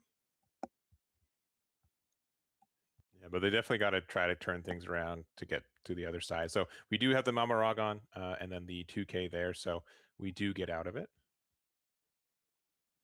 We're going to go one more 7 here, and this might be where the block comes in. I mean, there's just been such few Dawn used. Like 5 Dawn left open is still kind of scary there. Yeah, I'd imagine we see a Croc come down. I don't think we'd probably play out a Buggy if we had it. All right, get the block there, and we've got 4 Dawn. So it looks like it is going to be the Mystery 3. Yeah, this is going to be huge. So use the effect to draw 2, and then also a card did leave the board, so we can play a 6K right afterwards. So using the last Dawn here onto the leader, 7-5. And again, these plus 2K deficits are just what you need to see. Usually means that you'd have to lose 2 cards to try to get out of these attacks. Yeah, this is going to be very difficult for Big Llama here. Just for the fact that we also have technically a blocker on Kieran's side. So with only 1 able body to attack with, and then plus, of course, the puddings, which can get rather large. Having 4 attacks be at a pretty high amount of power is very unlikely. Yeah. Now, even though we can't attack with that Enel, we could still block with it next turn if we give it blocker. So that could be strong for the card there. But again, we're at 0 life right now compared to 2 life, big blocker. And again, against Buggy, you're like, man, they have 5 cards in hand. At least 3 of them have to be 2Ks, right? Yeah. Like it's like when half the deck is 2Ks, it's really, really tough to, 2K check them.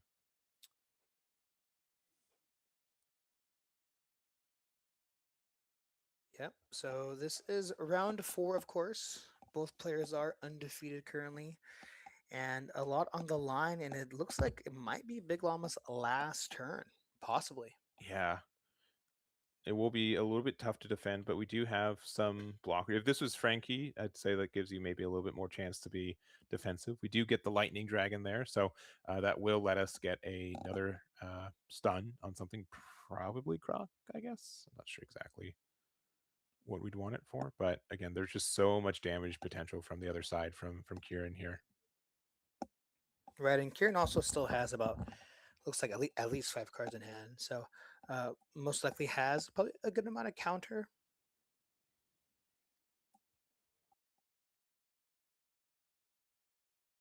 And 2 life. I mean, if we're trying to go for game, we have to just go big numbers. And again, Buggy leader effect, if we like attacked into I don't know, like 6 cost Buggy or 5 cost Buggy to try to remove it, they could just be replaced by another Prisoners of Impel down, right? So like where you attack is also just like a difficult question here. But it looks like we're just going to go 7 into the leader to start us off. And 2K, 1K to get out. Yep. Now, also another thing too is you're probably thinking to yourself, maybe I don't even want to swing with my other blocker. One can swing, the other one cannot, obviously, thanks to that stun earlier. Yep. Yeah, the prisoner at Impel Down should have blocker, or could get blocker.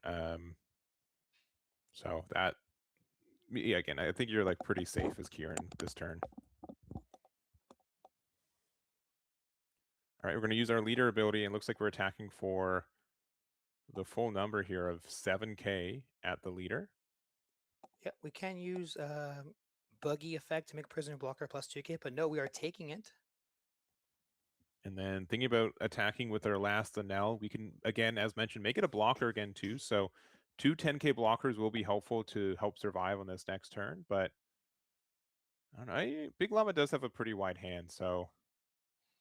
Yeah, I just kind of staring down 4 6K bodies base power there on the opposing turn, so it might be a little difficult here, but we are going to use that effect to pitch the Enel finally to give that Enel blocker. So that will have blocker, and then yeah, thinking likely on the second one, like what's more important, trying to go for game. I mean, with Buggy at 1 life now, you could definitely, if you survive the next turn, right, Big Llama could definitely just do a couple 10s Yeah. to go for game, right? If Kieran's not careful. So I think honestly, just another important thing is just the amount of cards that we have in our hand. Period. mhm. You know, it's on top of the fact that we have the blocker. Also, just losing a card out of our hand is very, very strong.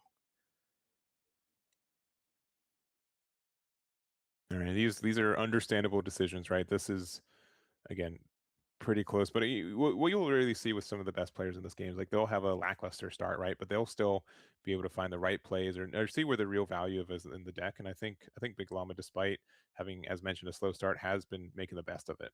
Yeah. I mean, honestly, one turn can just completely change the game. We could see Kieran overcommit on their following turn and not be able to punch through and win the game, and then Big Llama being able to kind of come back, or the complete opposite. So it really all depends. But we do have 2 blockers now live. Yep. As far as I know, I don't think that Buggy has on any unblockables generally in their decks. Boa, which is run in blue green Luffy, is on the green half, so Buggy won't be able to use that if they do play it.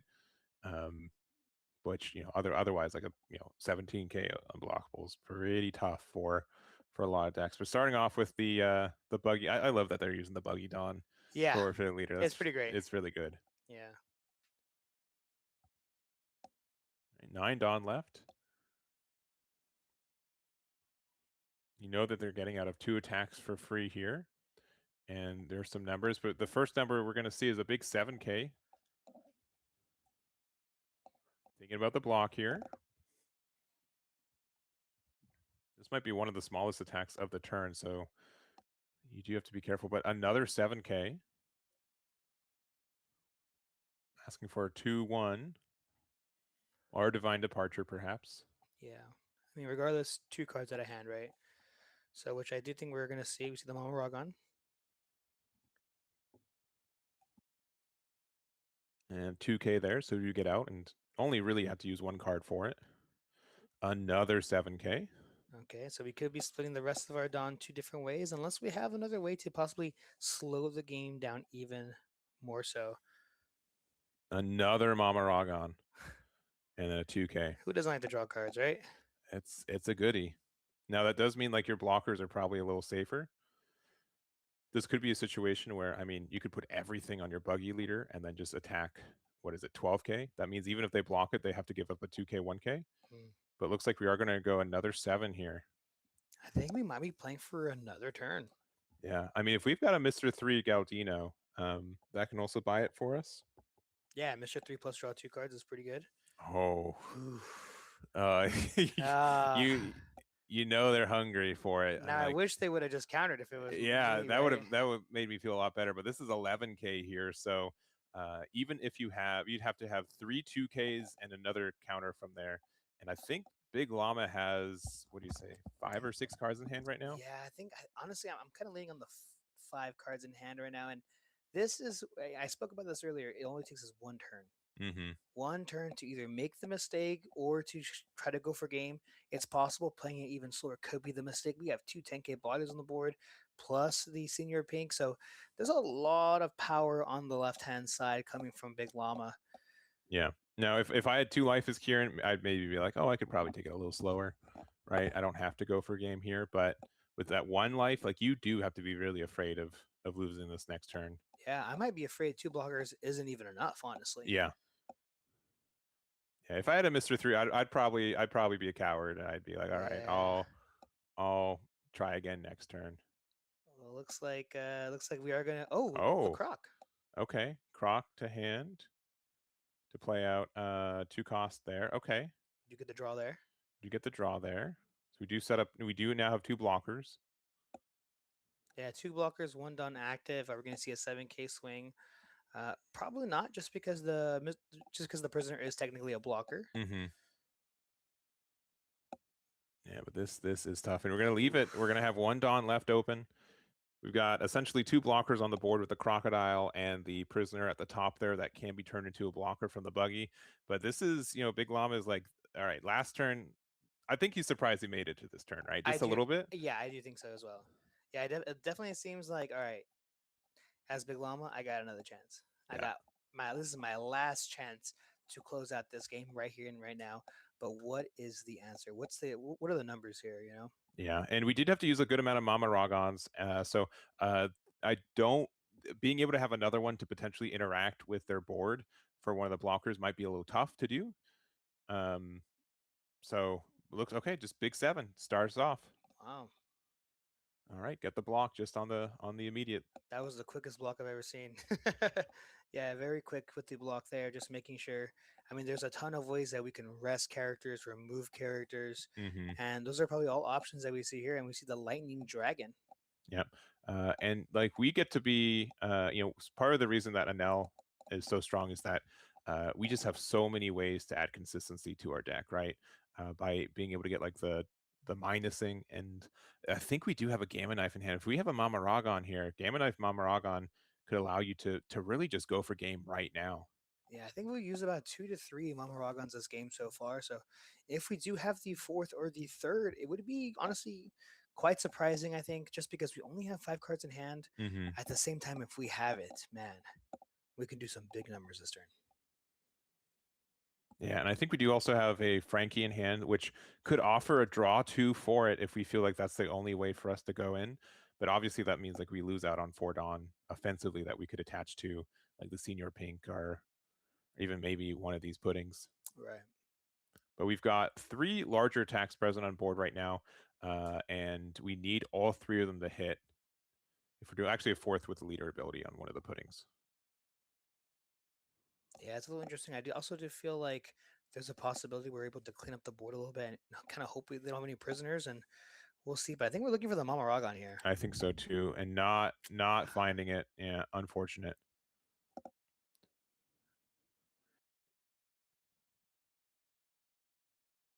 Yeah, would have been I think enough to go for games. I understand like using 1 Dawn to get out of an attack like that is huge. Sure. Yeah. But we are still looking for it.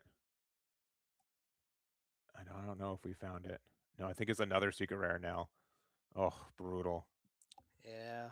Very unfortunate not seeing those earlier in this game. Oh, we're we've There's committed. no way, right? We've committed. There's no way, right? And then another 1 drop. Yeah. Oh. Yeah, I mean, look, Big Llama had an incredibly slow start this game, and being able to kind of come back from the position they were in, I've never seen an NL player not play a character by turn 2, honestly. So huge, big on them for being able to take it this far. But this is going to be a very large 10K swing going into lead. Yeah. All right, we're going to use the blocker, give it to the prisoners. We're going to play out another one. Now this one won't have blocker though. So I mean like 11-11 could get there. Yeah, 11-11 could get there. Also saying that, you know what, I can give you another 2K out of hand. I don't mind. I have enough counter. All right, let's see 11. Let's see. All right, 2, 2, 2. We're tied, and 1 gets out of it. Yeah, that's going to be the GG. But you know what, Big Llama? 4 more prisoners in hand. Yeah, of course. Like it's 4 always more prisoners in hand. You gotta know they're there, right? Yeah. Like they are ever present in this deck. So I think with all the Dawn that we quote unquote wasted to find our pieces, I don't think the extra 4 Dawn would have been enough for us to go for game. Yeah. But I do think that depending on what you saw previously, where you think that the other Mama Ragons are, Mama Ragon I think would have won you the game. Yeah. So it's understood like why they were so searching for it so difficult, aggressively, right? Yeah. I mean, honestly, too, if you think about it, too, even if they have the Mama Ragon, 4 more buggies, 4 more prisoners in hand. That's a lot. That's 8K counter. Yeah. That is a lot of counter. So using like the 4 Dawn, whatever we use for it, it would have been like three prisoners would have gone out of it anyways, right? So it wasn't. I think I understand like why they did it. Yeah. And I do think that if they found it, they won. So yeah.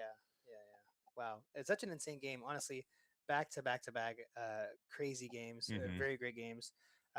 Big Llama played it really well from being so behind so early on. But at the same time, Buggy player Kieran did a fantastic job. Yeah, and I don't know if you guys caught it when it came back to we were leaning forward. Like we were like where's the action going? Like it could really be either player's game. So I'm happy we were able to cover that one. Thank you to our stream staff for finding that match, and really what a good one. Yeah, fantastic match. Yeah, really excited. So we're going to take our break there. We're going to go into round 5, which will be the halfway mark for this tournament. We've got 5 more rounds of this event here in Peoria. Looking forward to that. Again, if there's any leaders you guys want to see, let us know. I kind of want to see a Rosinante. I think there's Yeah. probably some Rosinantes left undefeated. So Yeah. that'd be my bid for Yeah, it. I definitely think we're gonna see more Rosinantes later down the line.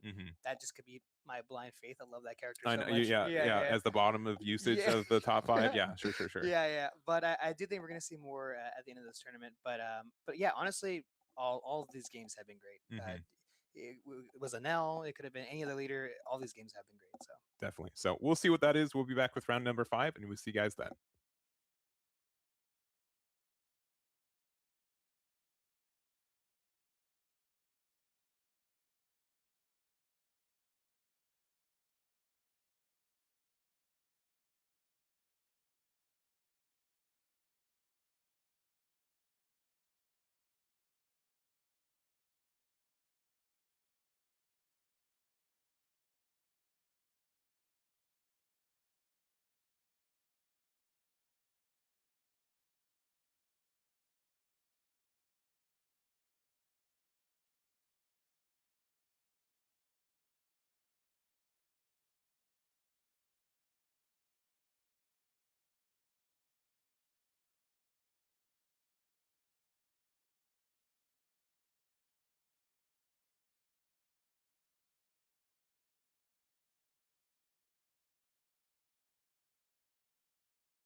All right, we are back with round 5 of the Peoria Regional for the Top Cut Events Regional.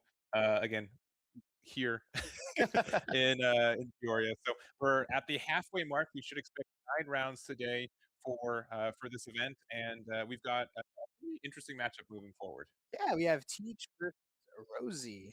Okay. And I definitely do think that it's a Rosie favorite. I think with the aggression and being able to go super wide against that deck, it has an edge. But of course, Teach can make miracles happen. And I don't think the matchup is that bad, but I do think it's still favorite Rosie. Yeah, I do think that it is mildly mandatory for Teach to go second. I think that'll help them Yep. make the matchup really manageable for him, but it is going to be a lot back and forth. The 2 leaders we haven't seen today, and 2 very used leaders as well. Yeah, definitely. I think that the new addition of the Navy Sakazuki does help out a lot. Kind of makes your opponent being a little more fearful of kind of resting their characters because minus 6k to a body is a lot of reduction, of course. So now,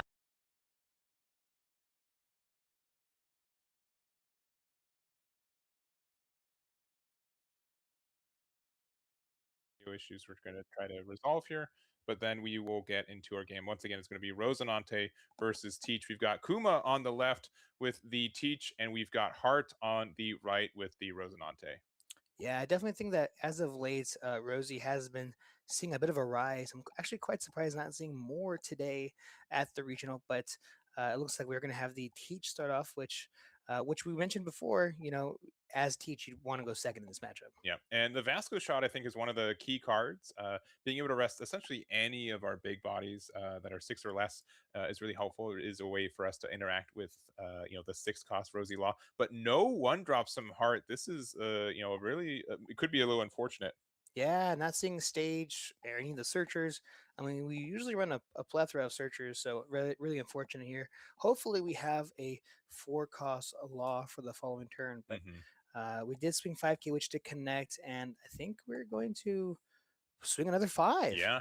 Vasco shot, being able to not only be defensive but can be offensive every once in a while. Going down to 2 off the rip. This honestly, I mean, for a leader that starts with 4, this is probably one of the quickest Yeah. down to 2. And we are actually going to counter. Actually, sorry, we're going to use our leader ability to redirect the attack back to us. We do have the Kobe here for search, and hopefully finds, I would guess, what, a 6-drop. Rosie Law is generally our best hit, which we do end up finding. So that's good for Heart here. Yeah, absolutely love that alternate artwork from EBO4. But yeah, hopefully we have a 4 cost law that we can play out as well. Hope maybe it could be the Rip Law or it could even be the blocker as well, the 6k. And it is that one. We're going to ramp up Arrested Dawn there. And with 1 active, do we have a play? We do. We have another Kobe. Nice. So Law's out there with with 2 Kobe's, helping him out there, getting that search, and then we are down to 2 life, but we now have a 6k blocker, and there are some benefits for being at 2 or less life for this deck. We do get potential heals from Borsalino. We do have the I Love You event, which would be able to get you a Law from the trash. So it's not negative, right? It's not like something insurmountable. It's just surprising that we went down to 2 so Yeah, quickly. yeah, very surprising. I think Rosie has become an incredibly great late game deck. We're able to recycle a lot of our characters, and being able to have searchable Borsalino is just insanely good. So 6k swing going into lead. We can just give a block plus a 1k counter, or of course a 2k. Yeah, and we haven't really talked about it in case you guys don't know. Rosante has an activate main. All it really means is that you can essentially play your next law for 2 less, and most of the laws you play ramp you back. So for in this situation, we had 4 Dawn. We went down to 3 Dawn using the Dawn -1, then but we were able to play law for 2 and get the Dawn back. So we are going to play the Devon there and then pass it back, and nothing too impactful. Normally, this could be another turn where, like, I know Burgess is also a popular play here as Yep. well, but Yeah, unfortunately, Burgess not being the best in this matchup, just because, as mentioned before, that Sakazuki. But it looks like Kuma is already dropping down to 2 life, and we have the trigger, which is that Vasco shot. yeah. The resting of the Kobe, not too important, but we do appreciate likely the card draw. Going down to 1 ourselves as Kuma, looking at a potential another trigger, and it is going to be the Von Auger there, so the other Kobe, not like it was perched to attack, but can't attack, but Dawn -1, we play the 4. We do play the Rosy Law, get another Dawn back active, draw 1, and this could be a good turn for either stage or keeping one up in case we want to use like a defensive I love you. Yeah, this is quite interesting to activate. I know we did get that Dawn -1, and mainly probably just doing the trigger for the extra card draw. Just very interesting nonetheless to see.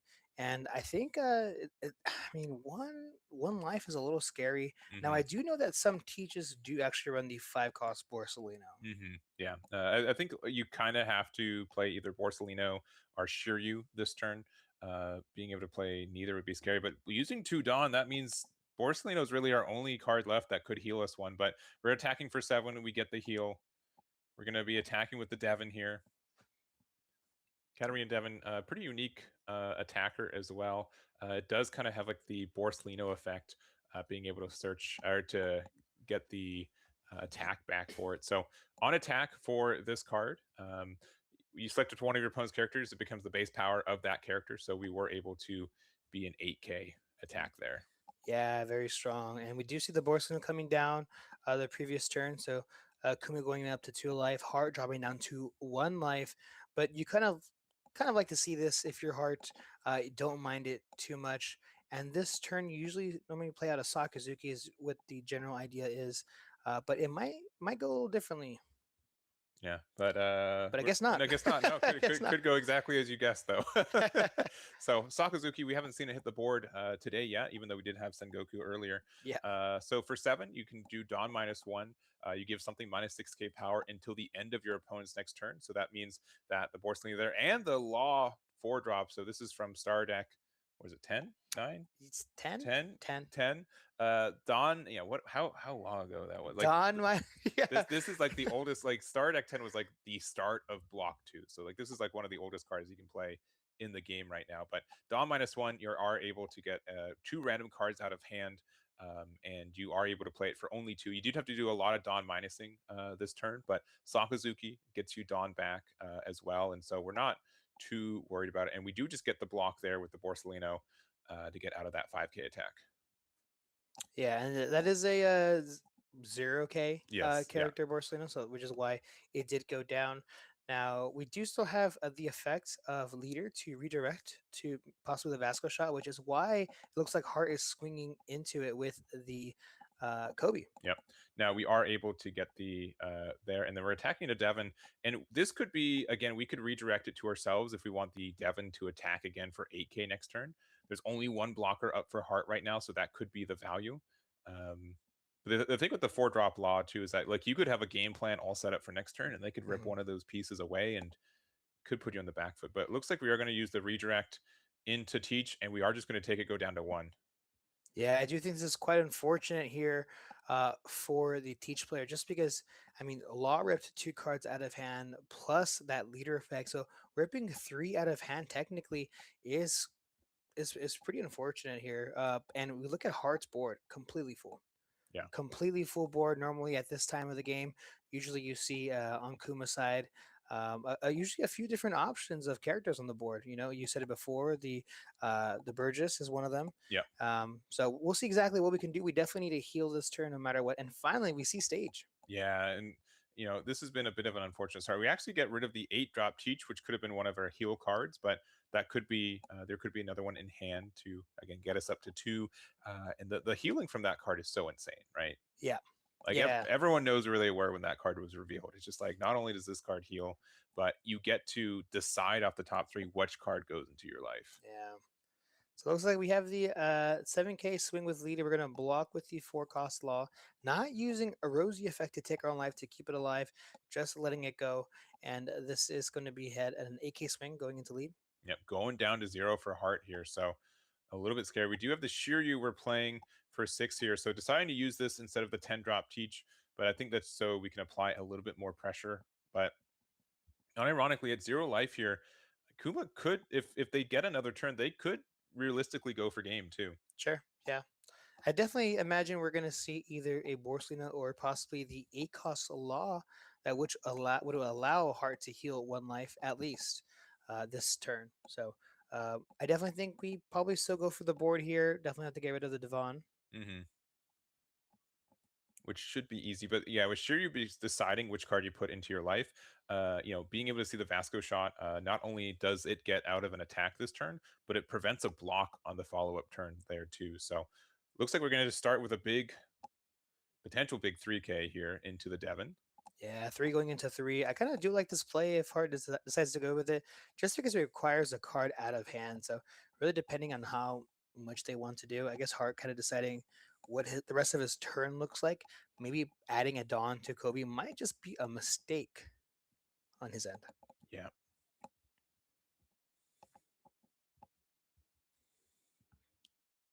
right. So, the big think, one of the bigger things for this game, all right, right? And there's a big thing, right? Like you have to make sure that you're at 0 life as Heart, right?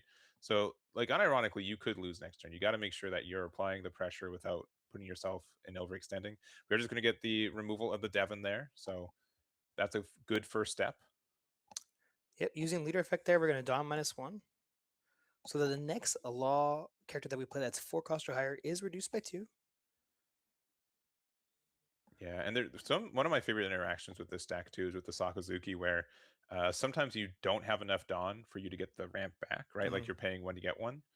But with this kind of mechanic, like you are able to Dawn minus enough that you can have like 11 or even 12 Dawn turns sometimes. It's really cool. Yeah.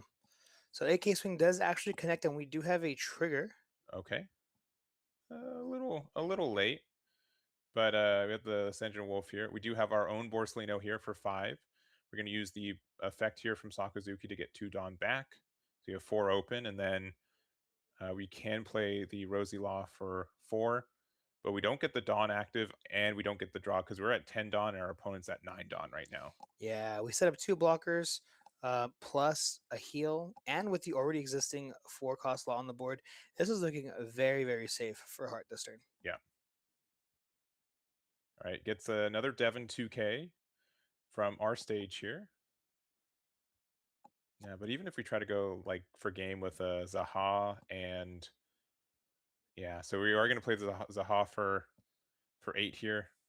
Plays out the Teach. So they do take the life. They're going to use it so it prevents the effect of leader and also prevents one of the blockers. And then, I mean, what? We're going 7K, 8K to try to go for game with 1 blocker left active? Yeah, quite unfortunate, honestly. Yeah, or actually, no, there's 2 blockers 2 up, blockers, so yeah. we can't even really go for game unless... Yeah, the best we can do is, like, just maybe get some board removal, but that is tough.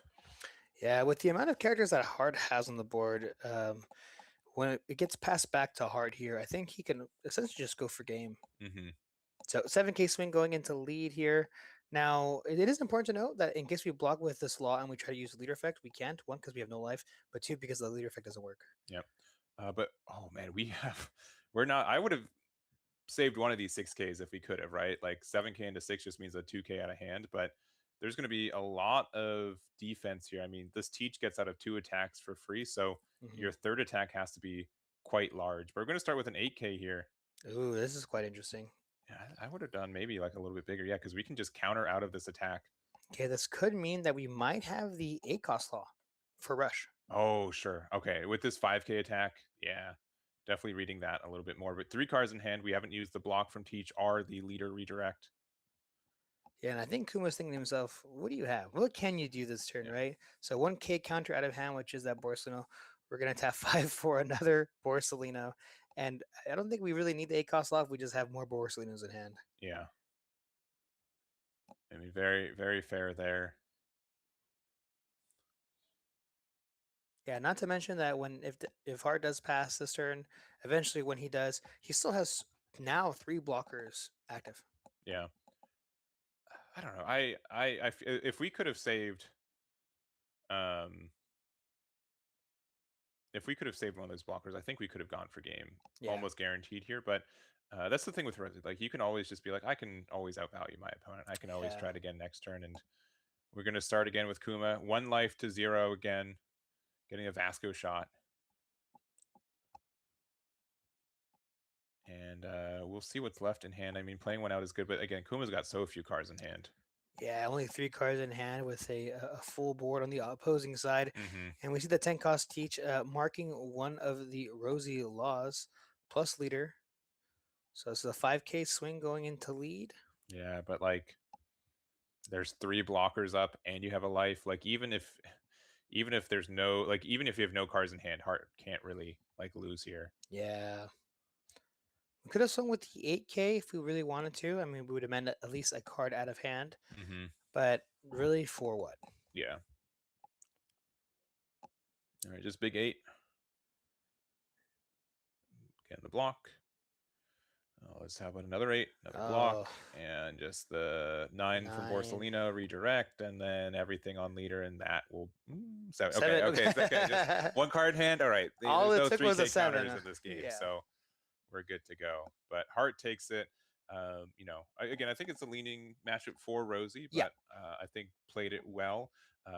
There's with teachers just like so many small interactions for so many matchups that you got to make sure to make the right things. And honestly, I think the teach player did as best they could with what they had. Yeah, honestly, as mentioned before, the matchup is pretty unfortunate for the teach. Mm-hmm. But at the same time, Rosie does need to see their pieces. Yeah. And based on the build of Rosie in the previous meta, the deck got a lot more complex. It did. The deck building got a lot more complex, a lot more different options you can run now. But I will say Teach is not an easy deck to pilot. No, it is. Teach really will never beat easy. Any No, of the teaches we've ever had. Anytime they make a teach leader, it's just like you have to full commit to only playing this one. Yeah. So, but yeah, Heart's going to be 5-0 so far. Yeah. So halfway through the day with an undefeated record, it's pretty good. Yes. We've got 4 more rounds after this too. I'm trying to think what kind of we haven't seen Nami yet, which is a fact. Some people might be celebrating. People, some people might be. It is the most played leader at this event today. Yes, it is. So I think we'll probably get one in the future in one of these rounds. We did see Lucy and Boa as also kind of contenders for today too. So that could be something that maybe we could try to find if there's one left in top 6. Because with what we've got 4 rounds after this. Yes. Yeah, we should have I think 16 players left undefeated. So one could be Lucy or Boa there. Yeah, and unfortunately, Lucy does really good against Nami. Yeah. So as long as the Lucy sees the Namis, we might see something happen. Yeah. So, but this is the end of round 5. We're going to be going to round 6 in just a little bit. Thank you guys for hanging out with us as well. We're going to take our break and we'll see you guys going into round 6. We'll be right back.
All right, we are back with round 6 of the Top Cut events, Peoria Regionals, and we're getting into the second half of it. We've got 16 players left undefeated. We've been trying to find who they are. I've got one deck of the 15, but we've got a lot of, I think Blue-Green Luffy is the most common left undefeated. About half of the field, I think there's some interesting one-ofs. Our Buggy player that we featured earlier is still undefeated, which is really cool. And I also think we have a bit of a unique matchup for this next one too. Yeah. I think the Buggy being the people's champion, I think, of this tournament. But yeah, this next match is going to be quite good as well. We have Blue Yellow Nami versus Red Blue Ace. Yeah, so we've been seeing a good like Red and Blue Ace do pretty well today. We've seen it win once already, so being undefeated into this spot is pretty strong. We also do have 3 Namis left undefeated, so these is one of them. Again, Blue Green Luffy. We currently have 1, 2, 3, 4, 5, 6 left undefeated. We also do have, I think, 3 purple Enels. Let me see, 2 purple Enels left in contention. We do have that Rosie player we saw, Hart. Only Rosinante left undefeated today, so he's going to have to carry the leader on their back there. And looking at the rest, we do again have 1 ace, we have 1 buggy, and we'll see about the rest. Yeah, but looks like we are going to start this game here. Ethan going first with that Garb, looking at the top 4. And we are going to grab, looks like maybe, it's going to be the Jozu. Yep, grabbing the Jozu. Very, very strong, especially in this matchup. Now, we haven't seen Nami all day, which, with it being the most common leader, right? It's something where we want to try to focus on a couple other leaders that exist right now. But, what's your thoughts on Nami into this format? I think Nami, until I don't know when exactly, is going to be a really good deck, especially with the amount of yellow support that we have. It's at a really good place, honestly. And this is a strong 8K swing going into lead. We looks like we're going to see the leader effect plus a 2K counter to get out of that swing. But yeah, overall, I think Nami is very, very good. And I think early Nami, when it first came out, was a bit more experimental. You had like Wano builds that were running around, but now we kind of figured out this is kind of exactly what we want to do. And so now we have a pretty standard list, is what it seems like.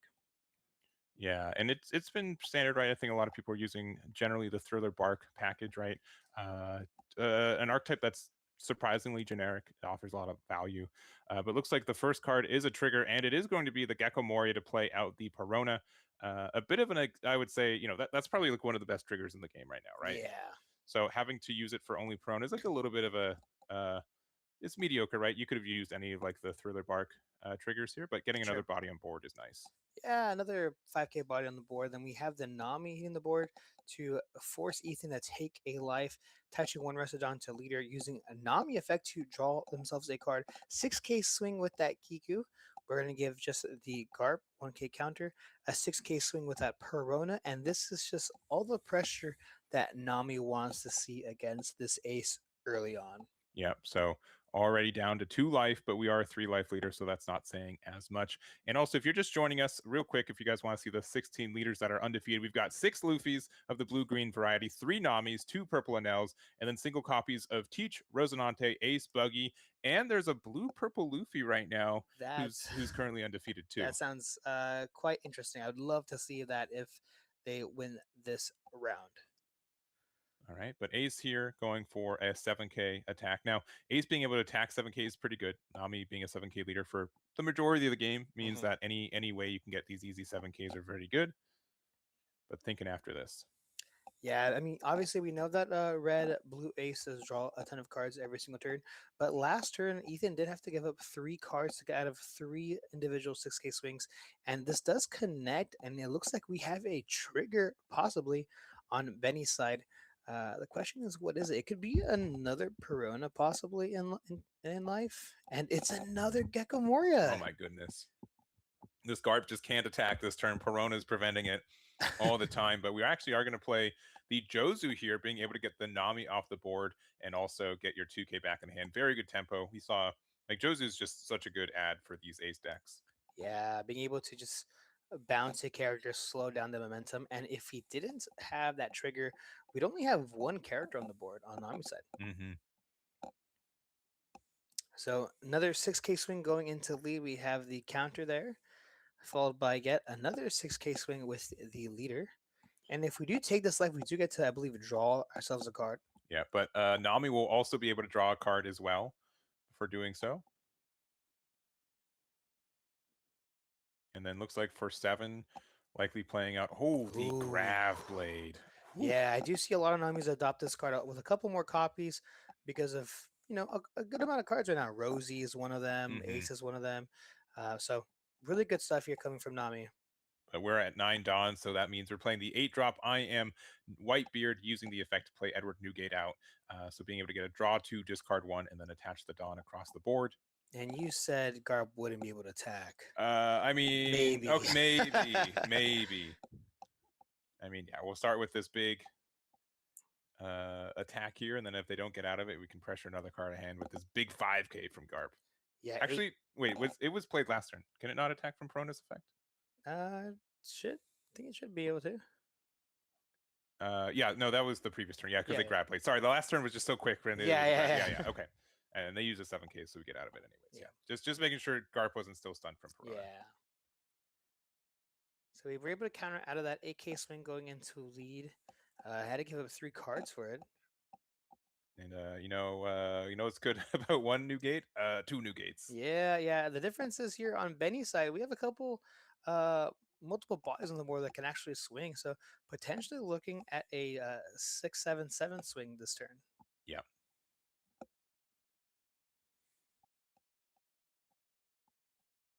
All right, we're gonna go big 6K. Start us off.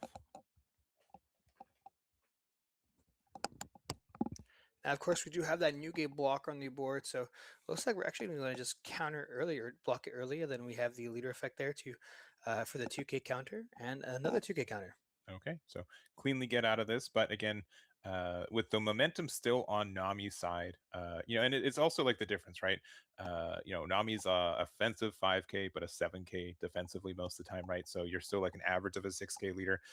Ace is a 6K both turns, but it's 7K defense means you still have to add a little bit more value to it. And again, they are these 12K blockers, which are quite obnoxious to deal with at times.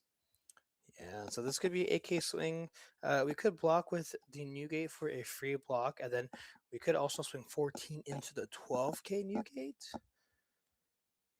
There's a lot of different possibilities here, but yeah, it looks like we're going to get the free block there.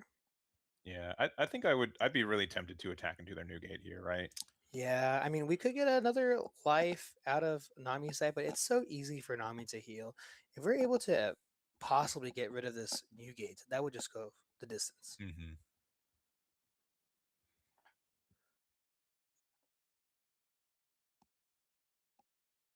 Checking trash, looking to see how many 2Ks in trash. I don't think too many.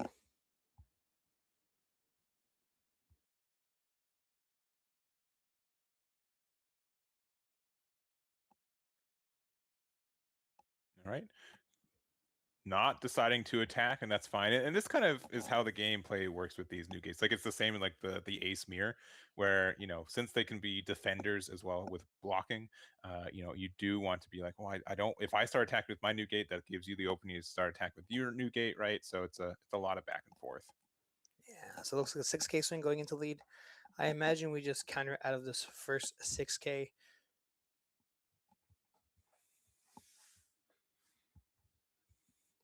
Again, Ace is at 1 life here. Nami doesn't really have, I think, generally speaking, doesn't run like any unblockable stuff, but we will discard the Boa Hancock off our leader effect to give the -2K to the Kikunojo there. I'd imagine Nami feels pretty comfortable here swinging with the Newgate as well, Mm-hmm. just because we have still 2 life. I guess we are seeing across 2 10-cost Newgates, but I think with all of the recovery options that Nami does have, I don't see it out of the realm of possibilities. Yeah, attacking with 6K again. And, this could be a situation where we're kind of baiting the block, because then, honestly, like if I put like 4 or 5 Dawn on my new gate, like I would, that could be enough to just remove one of their blockers. Right. And I don't think Nami's really afraid of losing next turn either. And Ethan only has 3 cards in hand, is what it looks like.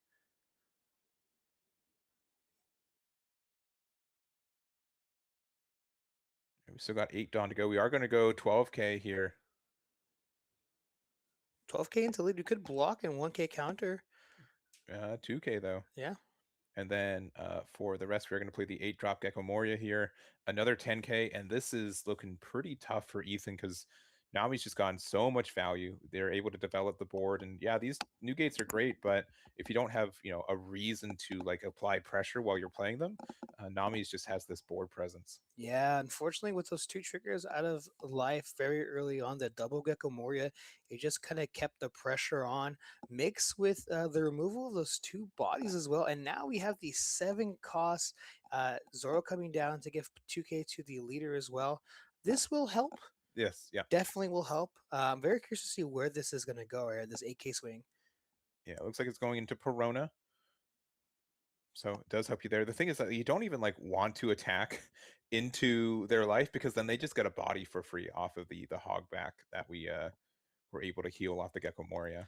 Yeah, it's quite unfortunate. At the same time, too, you kind of don't want to not swing as well. Like you kind of want to swing at the same time, just because at the same time we have to eventually try to start hitting this life. Yeah, because like this is going. I mean, what? This is going to go 9K. I'm going to guess at life. It might be into the Kiku. All right, just thinking here.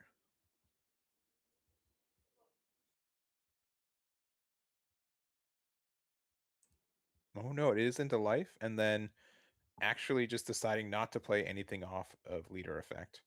You're going to play the Uta for 2 here, and then I guess I guess we should be like a little bit afraid. So one last thing is that a key card for the ace side is the Goldie Roger. If a player's at 0 life, while it's on the board, if your opponent blocks, they just lose the game on the spot. So Right. they could have 3 or 4 new gates on the board, but if you have that Roger, just turns everything into essentially unblockable. Yeah. Yeah, now Ace being 8K leader this turn is quite strong. This might be a 12K into Zoro, possibly 12 into 9. Yeah, if it's into leader, I'd consider taking it, but Uta's taking the block there, getting out of the 12K attack. Putting a Dawn on Nami here, and then I mean we haven't seen a Nico Robin yet. We haven't seen a heal from something like Galdino.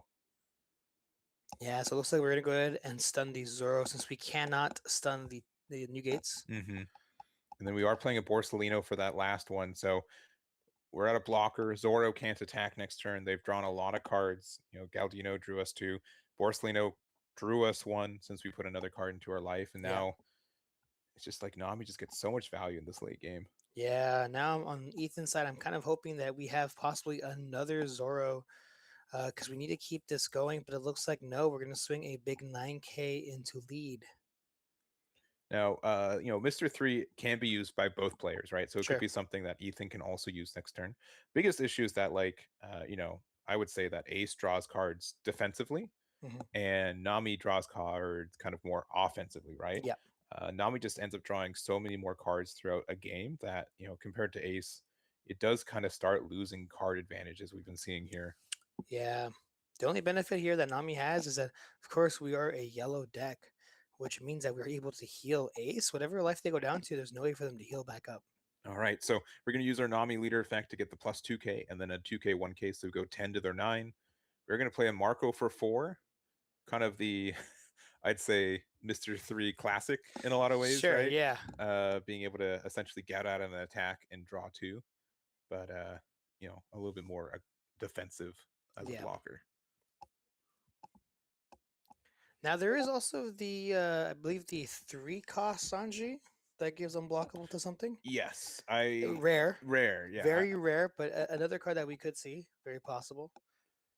I mean, even if it's expensive, like Gravblade, the Marco is still not terrible. You spend 7 Dawn to get rid of their 4 Dawn and prevent 2 draws in an attack, or a block rather. So that could be good.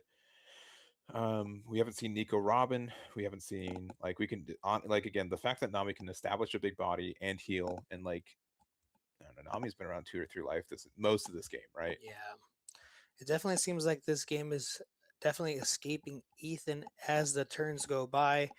I mean, honestly, there's no way we don't heal another card this turn. We could see another Moria coming down to the board. We could see another. I mean, another 10-cost Teach would be insane. Now, it would be our fourth copy of Moria, since 2 triggered off of life, and we've got a third on board. So it's not unusual to not have another Moria. But again, Nico Robin, you definitely run 4 of that card in Sure. the deck. We haven't seen one yet. And then additionally, we want to be able to use, again, Teach could be another 8 cost, which I think people like max out at 2 copies. I don't think people use that as much as maybe they were expecting to at the beginning of this format. Right. I think Moria ends up just being stronger generically, but again, 10k, establish a 10k, especially 10k against a 6k leader. Like, that's 3 cards out of hand to get out of that attack minimum. Yeah. Yeah, we're gonna see what Benny wants to do. I mean, this is round 6, and we have another 7 cost. It is Grav Blade, yeah. So all right, Garp survived this entire game just to get Gravity Bladed right here. So and this is probably not what Ethan wanted to see.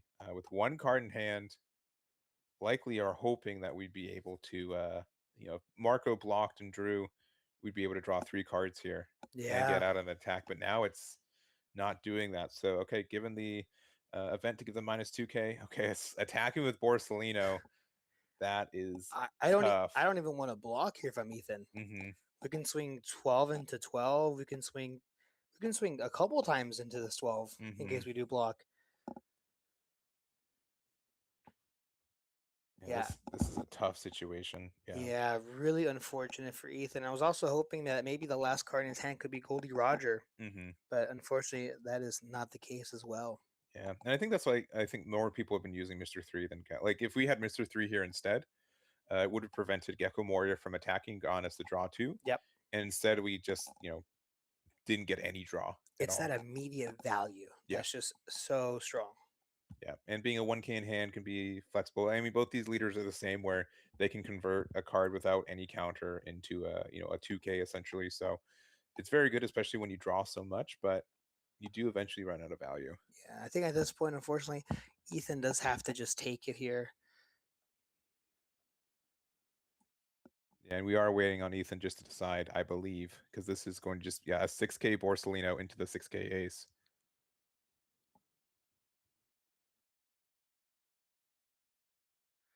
Yeah, I mean, look, okay, so the 6k swing, let's say we let it connect, we draw an extra card, right? So we do, off leader ability. Leader effect, we're at 2. And Nami gets to draw a card too.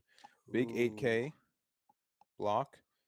Big just scooping it up after this big 12. Yeah, not gonna get, and there's the Mr. 3 as well. Oh, that's so brutal. Yeah, Mr. 3 plus the Moby Dick stage, so quite unfortunate. Yeah, and we could have seen the Moby Dick stage a little bit earlier too. Offers a lot of card draw, and in some scenarios like a Dawn to our leader when we really need it, which can really get there. But Benny, showing the power of Nami in that matchup, being able to get there, and is going to be one of our 8 players left undefeated going into round 7. Yeah. Unfortunately for all the Ace players, all the Ace fans out there, unfortunately we did end up losing that one, but that was the first loss of the day. Yes. So definitely could see a pretty great finish at the end of the day. But regardless, great games either way. Ethan played it great. Unfortunately, had a bit of a slow start. So hopefully we get to see some of our other pieces. But overall, both played fantastic. Definitely. And going into this round, if you guys missed it, we did have a top 16 of 6 Luffy's, blue-green, 3 Namis, 2 Anel, purple Anels, 1 copy of Teach, 1 Resonante, the Ace player we just saw lose, Buggy, who we featured a little bit earlier, and also a blue-purple Luffy. So we're going to go to top 8 after this, so half of these are going to be called out of the running for first place. Obviously, everyone mentioned still has a good chance to get to top 16 as well. They just got to win their next couple rounds, but that's kind of what it's looking like. We'll get an idea of the top 8 leaders once we start the next round, but still a good amount of diversity getting into this round itself. Yeah, I mean, Buggy possibly being undefeated going into top 8. That's pretty rare. I definitely agree. And we were able to feature it earlier. It was a really fun match. And again, also the blue purple Luffy. I think we were kind of like making fun of it earlier, I think, on stream too. So to see one, start the day 6-0 is incredible in a format like this one. Oh yeah, especially when we used to come from an era where blue purple Luffy was everywhere. And now it's nowhere. Not really here. So we'll see though. Maybe they got some spice. We'll see if they enter the next round undefeated. We're gonna take our break as well. We'll see you guys in round 7 of 9, and we'll be right back.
every 4 computers now have primary control of critical vehicle functions.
All right, we are back with round number 7 of 9 for the Top Cut Events Peoria Regionals for the One Piece card game here in the OP16 format. We've got 8 players left undefeated, and of them, we've got 3 copies of the Blue-Green Luffy, 2 copies of Enel, 2 copies of Nami, and 1 Rosinante. So I know a lot of people are looking forward to the Blue-Purple Luffy. Unfortunately, they're going to this round with an X1 record, but that's not the end story of the day, and they can definitely still win out and get that top 16 or top 32. Yeah, same as the buggy player actually. Yeah. And Yeah. we kind of mold down to the one-ofs. We saw Hart earlier on Rosinante, keeping the Rosinantes undefeated, so breaking into there. And then at this point, like really good stats, like even just one more win could be enough for you to secure a top 16. Oh yeah, a lot of possibilities here, and a really even spread as well. Nothing too lopsided. Honestly, I'm pretty excited for these matches. I know a lot of these leaders we have seen in the past, but overall, they're constantly reinventing themselves. Honestly, so Definitely. it's some So good stuff. with that thought in mind, we will be getting to our matches. Is going to be a Nami versus a Nell here. Is going to be JJ Gaming on Nami versus JQC Boys is how I'm going to choose to pronounce it today. And it is going to be, the Nami versus Nell, which traditionally is a Nami favored matchup. And Nami also going first. This is a bit on the good footing for JT or U2 JJ Gaming.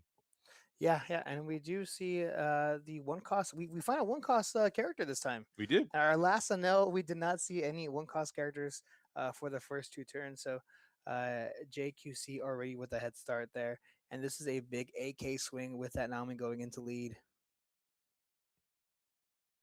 Yeah, and taking it should not be too surprising, right? And now definitely can kind of sit at like 2 to 3 life for a long time, and giving more resources and maybe some future plays would be good. So going to 3 Dawn for right now, or sorry, 4 Dawn for right now, but not for much longer. Yeah, it's always interesting to see how these NL players end up adapting against these Nami decks because both change very so slightly. And we do have same character hitting the board too. Now I do know that some versions run the Holly. Yeah. We don't see that as often, but it looks like a big 7K swing going into lead.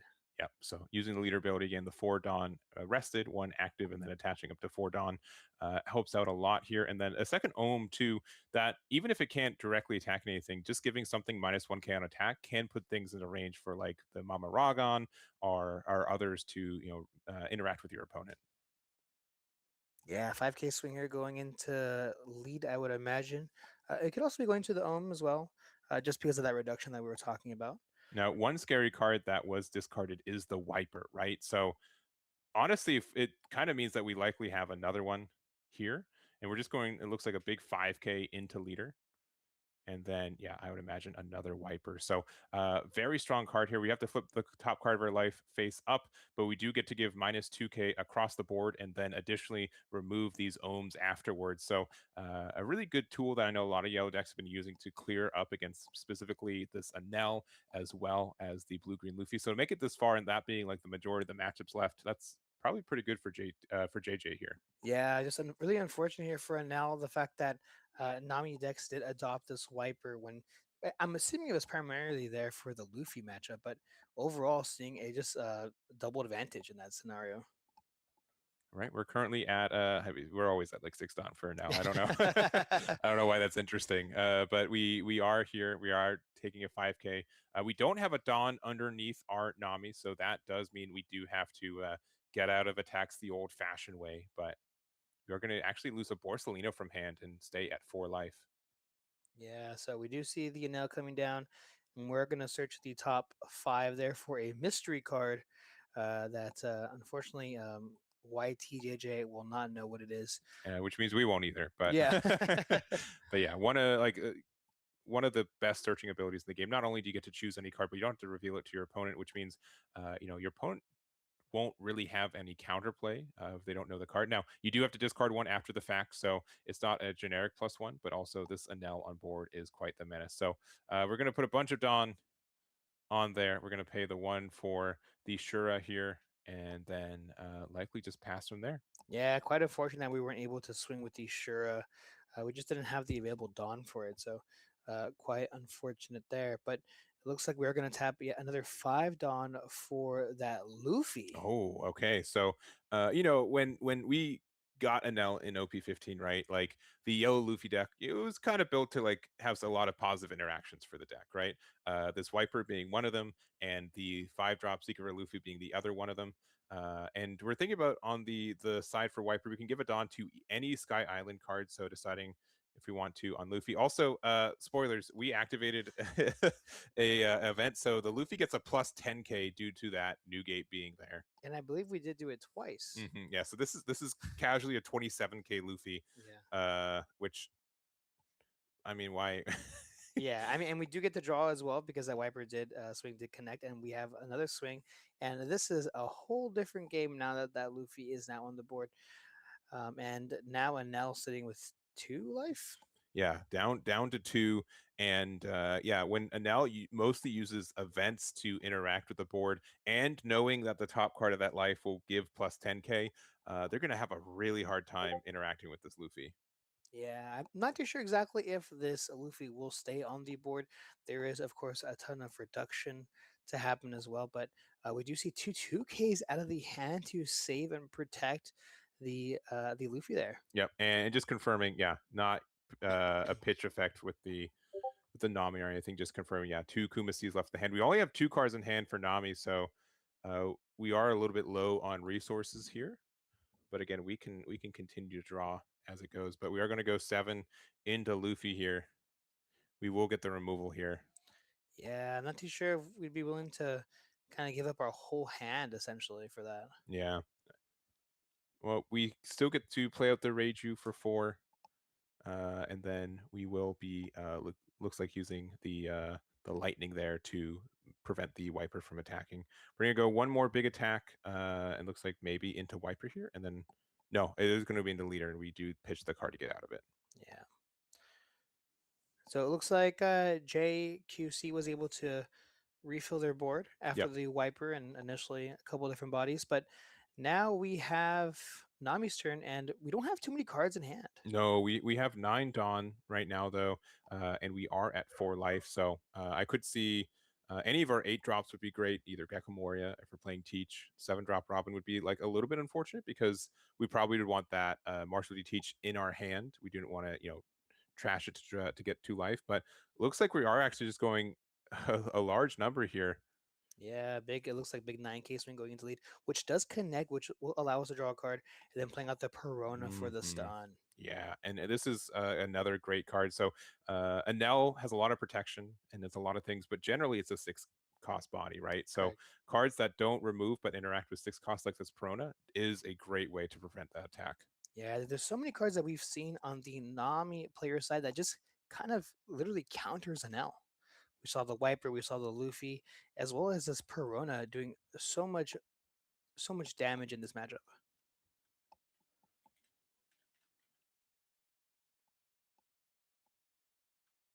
All right. Looks like Nami player only has 2 cards in hand is what it looks like.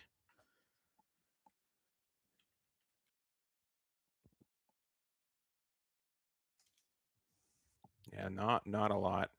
Again, like the new gate was like cool to be able to get like that 10k boost from Luffy, right? Sure. But we kind of want to in hand this next turn because being able to be play that out, especially since we're likely going to have this Perona out on the board to be able to give the 2 Dawn actively too would be very nice. But Mhm. going to play out the Frankie, going to get the Dawn and discard there. Yeah, what's really nice, we did end up giving away that adding that new gate to hand, which will be very good this coming turn.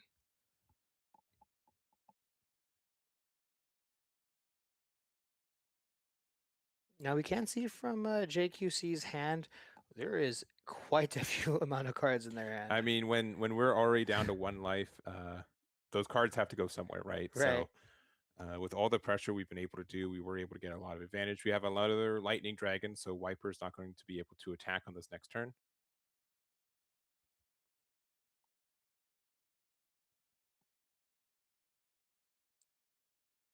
Okay. And there's like this kind of weird game with Nami. Like at some point, like you have to like pay the cost for being a 7K leader. But Right. sometimes like the turns that you can't be a 7K leader, you just say I have to be a 5K this time around. But Yeah. It's funny enough when Nami is just a 5K leader, it seems so powerless. Funny enough, most leaders are just 5K all the time. Most are, yeah. And if you're playing like against Marshall D. Teach, right? Like, oh man, turning off that leader effect is brutal in that matchup. But luckily for JJ, there's no Teach left undefeated. So a win here would mean 2 more rounds where likely no Teach. But actually playing out the Nico Robin instead of the Newgate. A little surprised there. I might have tried to play out the Newgate here. Yeah, and quite unfortunate too. We actually pitched the Kiku off the very top there. 8K swing going into lead. All right, we are block 7K, and we use the Mama Ragon tied at 8, and then one more 1K, and then 5 to lead, which they're kind of inclined to get out of this. Yeah. Losing a total of 2 cards that turn for that. All right, passing it back.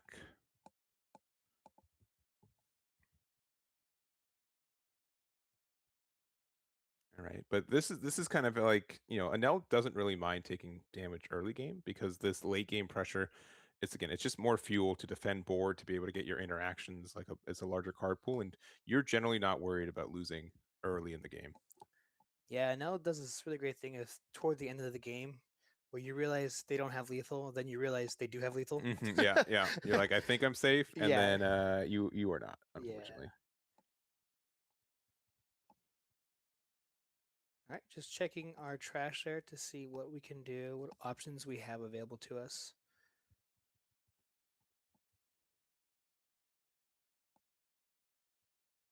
And this is going to be a little bit difficult to kind of get out of the situation.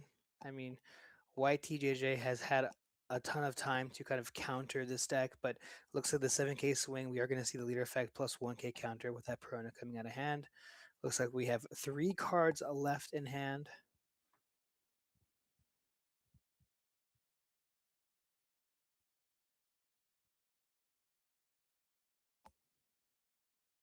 Yeah, it's surprising to see Nami like with such a low hand size in this game, right? Nami's usually known for just drawing many cards throughout the game, and we have been drawing cards, but and now has been able to pressure such such low hand size. Yeah, I also think that we've also kind of played this matchup. It seems a little different than usual. Yeah, a little bit more, I'd say, aggressive than I'm generally used to seeing in this matchup. Especially like the wiper into the 5-drop Luffy. Yeah, definitely was more aggression, and it did work to put them down. But ironically, Nell has to be the defensive player here, playing out another Reiju, again another 7-cost blocker. Yeah, or 7K blocker, 9-cost blocker. 3 now. blockers on the board is very defensive. Right, using our leader effect back up to 6 Dawn, and we're just attaching 4 and then the 1 active one, and getting another 1K out of hand.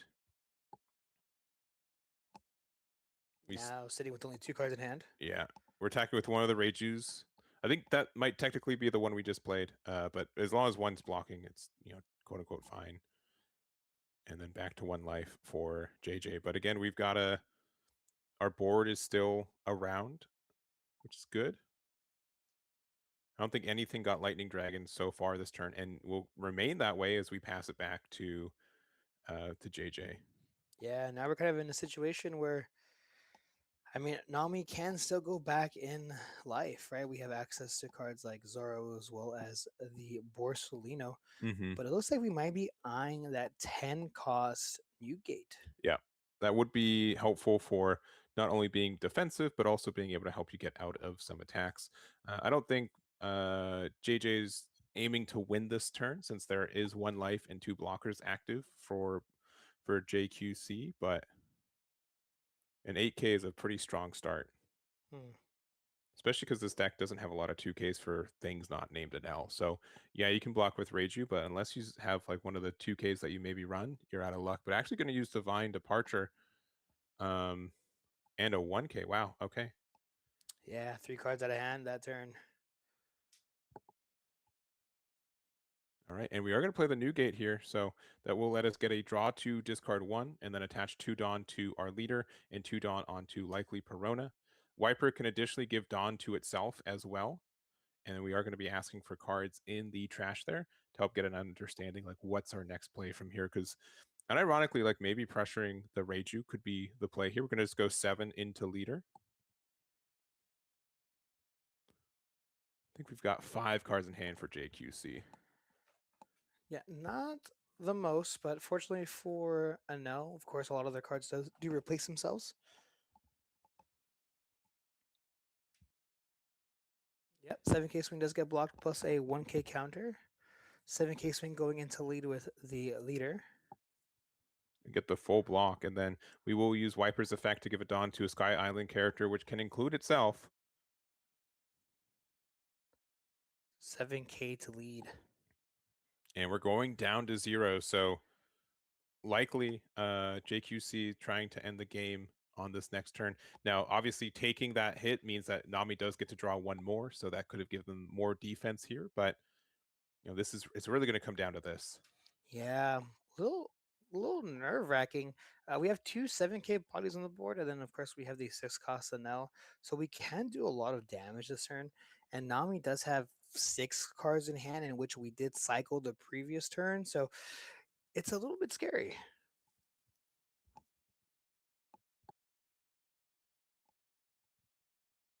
We also can't forget about Newgate as well, but we have the Gamma Knife to reduce the Newgate. Oh, we have double Gamma Knife. Wow. So that'll do it. yeah, Newgate down there, and then we do have El Thor, so we do get like the full removal of the Newgate here, and we are giving the plus 1,000 from El Thor to our leader. So huge move there.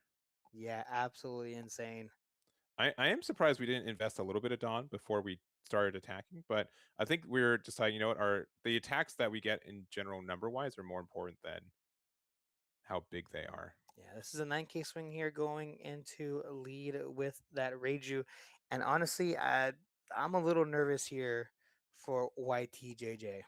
Yeah, because we are going to be able to get a couple 7K attacks here. This Reiju's actually attacking for 9K, so is asking for essentially 3 cards in hand. And if we take it, then we do get to essentially put all the Dawn on this the 6-drop Anel.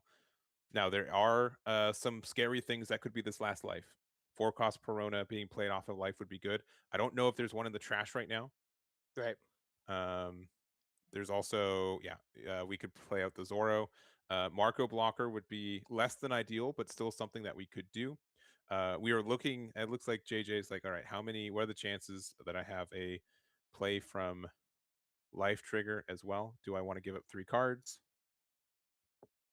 Yeah, I do think this is the correct play. I would be extremely. Oh, nerd! No, We we're are taking taking it. the last life. And it is Oh my the goodness! Gecko Moria there. Tragedy here for JQC. So looks like we are going to try to play out the Zoro. Absolutely heartbreaking. And I believe there's 3 geckos in trash, 2 to 3 geckos in trash currently. I think there's only 1 or 2 in this game. Okay. Yeah. There were there could have been like Perona to stop the Anel, right? There could have been a couple things, but this was not what you wanted to see as JQC. Yeah, JQC just saying, and it's possible too that the card that we put in life could be also another trigger. Yeah. So yeah, deciding if what's the best call. I think you just have to discard a card, and I think it has to be Zoro though. It could be any 4-cost, right? But I think Zoro is probably the safe play there. Yeah, definitely. Yeah, I guess the biggest issue with Zoro is that we do trash the card from our hand. Yeah. Which is the biggest issue. But I mean, the thing is Anel won't be able to swing 7K this turn. The leader. Well, we still have our leader effect, so we get 1 active Dawn. Right. Yeah. Right. So we could get double 7Ks and then still like a 10K from Big Boy.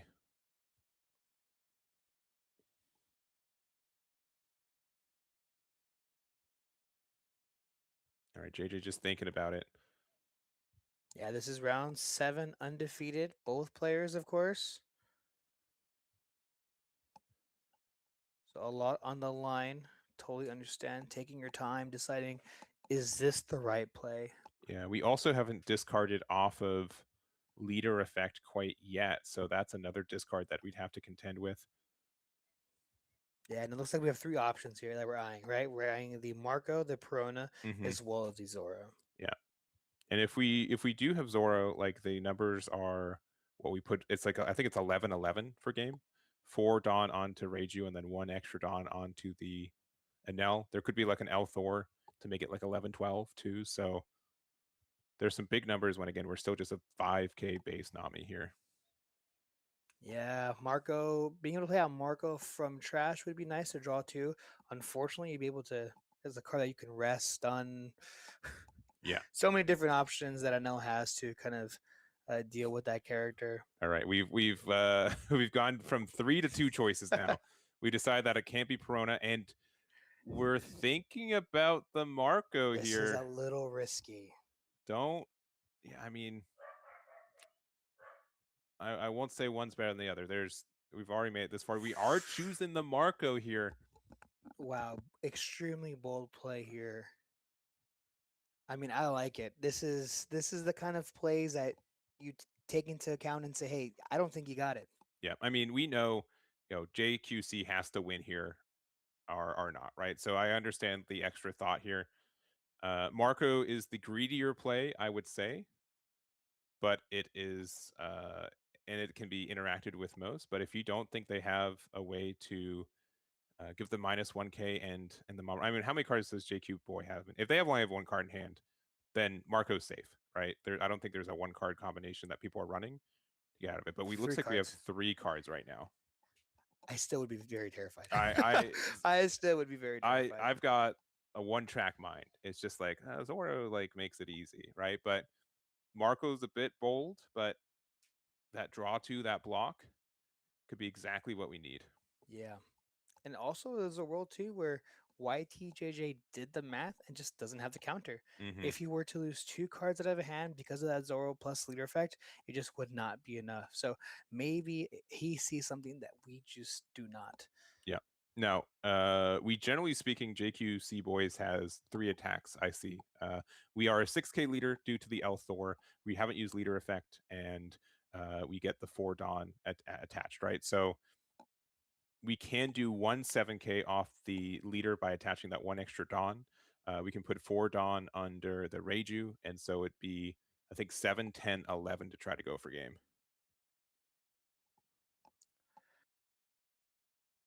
Like we're debating on playing an event card right here, and I'm just. Yeah, well, we have to lose Dawn off of our Reiju, and it is going to be the El Thor, so giving the 1,000 to the Enel here.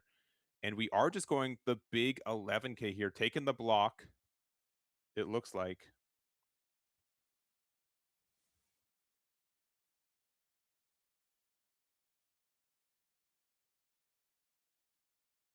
If we block here, the biggest attack we get is 12K off the Reiju. So draw 2. Actually, we need to lose 1 more Dawn to be able to do... No, we should... No, yeah, I think we need to lose 1 more Dawn, right? We have 2 Dawn on the board now. We should be... We can attach 5, yeah. So it's a 12K here. All right, Mama Ragon. All right, draw 1 more. So we had the Mama Ragon, just no event to reduce it further. Yeah.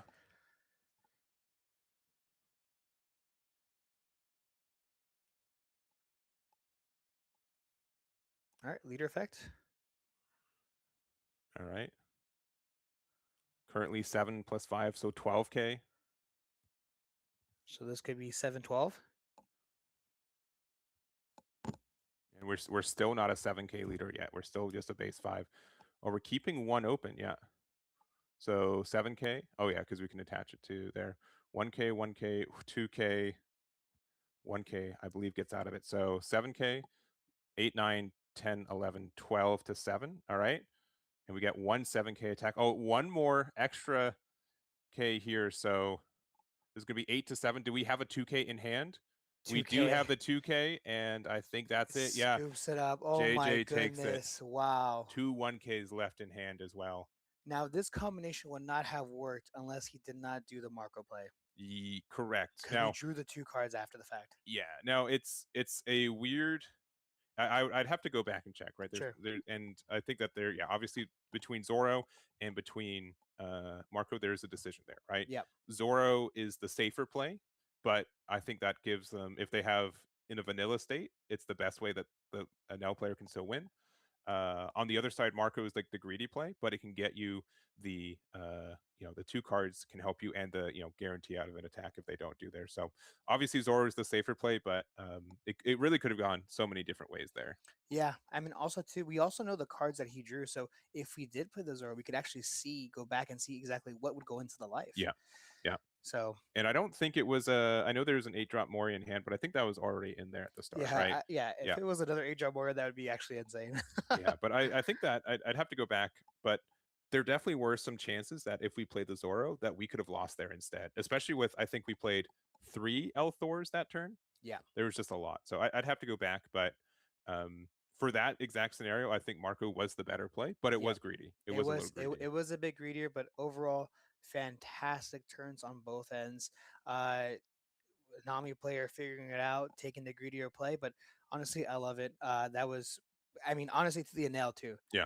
Such the double gamma knife for the previous turn. Like, wow, I just a lot going on. A lot going on. Yeah. So we are back to us. That was the end of round 7. If you guys are just joining us, we are in the Top Cut event for our Top Cut events a regional in Peoria.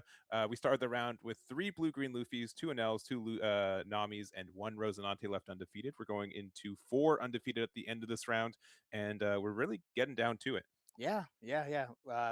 I'm a lot of Luffy's so far, so we're gonna see how many end up making it. But overall, I think Luffy has been the biggest winner, I think, so far today. Yeah. Seeing a lot of really great results.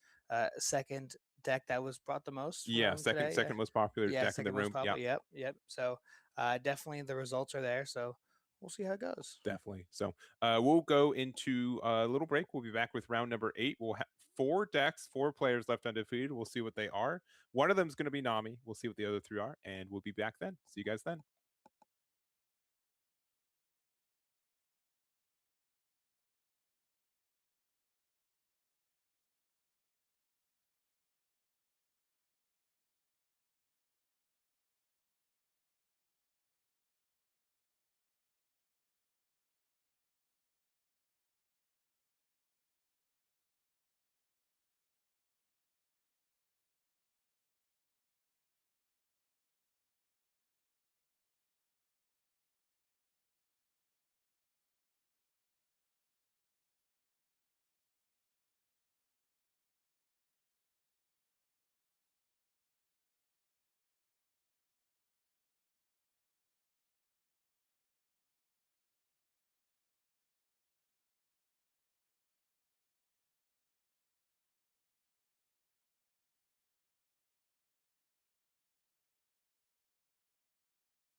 All right, we're back a little early for round 8 of the Pomona Regional. Not Pomona, the Peoria. Sorry, Peoria. Pomona was last weekend. Yep. I was with you. Yes. But we're here.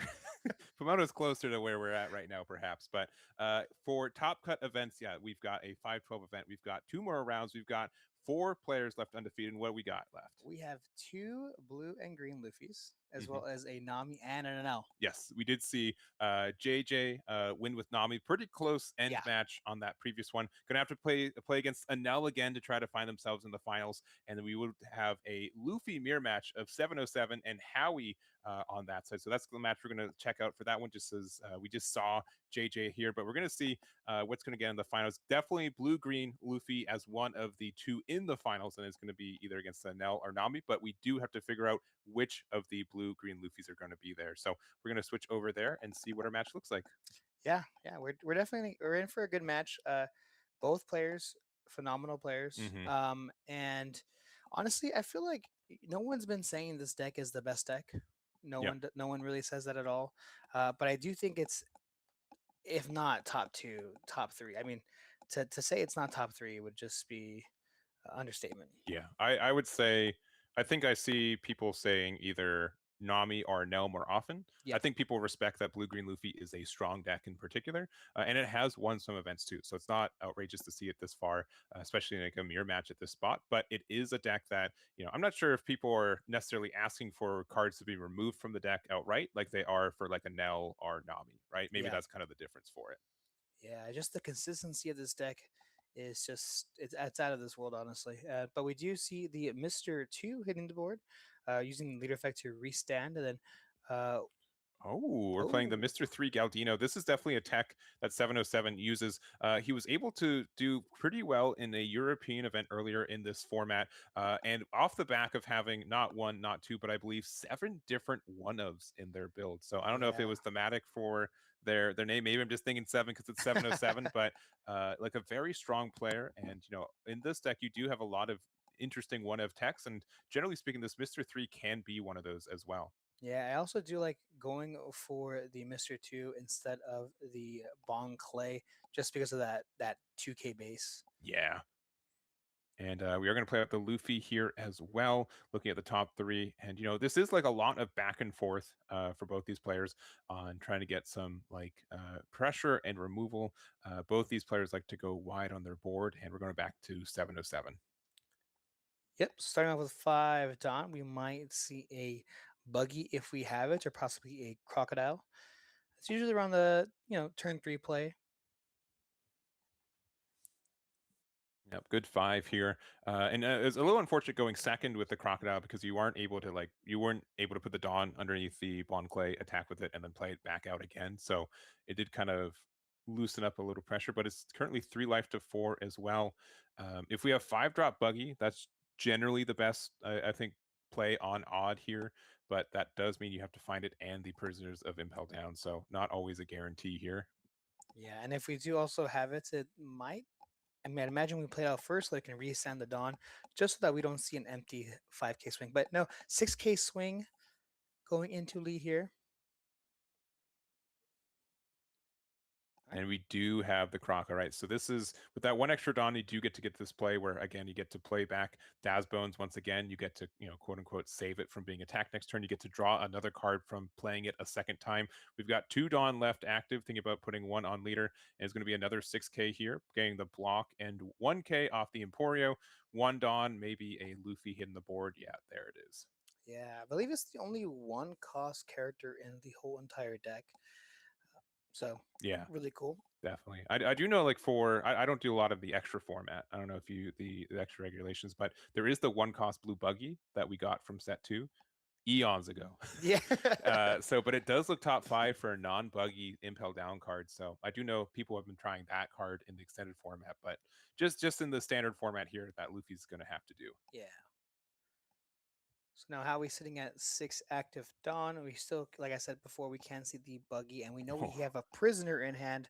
And if you took a peek at his hand, he's got quite a few clowns in his hand. Yeah.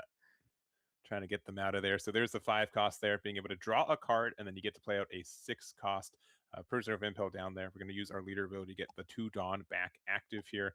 And then we are just going to go down the line. So this is a 6K attack due to having 5 unique names on the board here for Howie. Yeah, this is a lot of pressure coming in to 7 side here. This is potentially, after the swing, 2 more 6Ks. Yep, another one here with the Bond Clay, 6 to 5.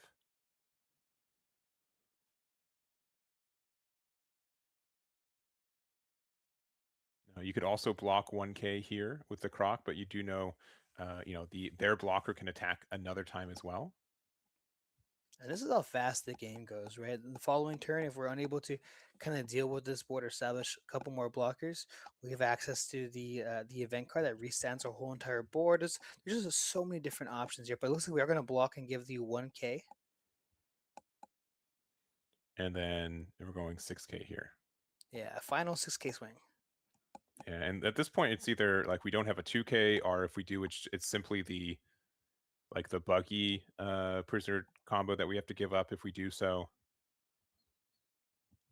Yeah, we might not want to show the fact that we possibly don't have a 2K counter.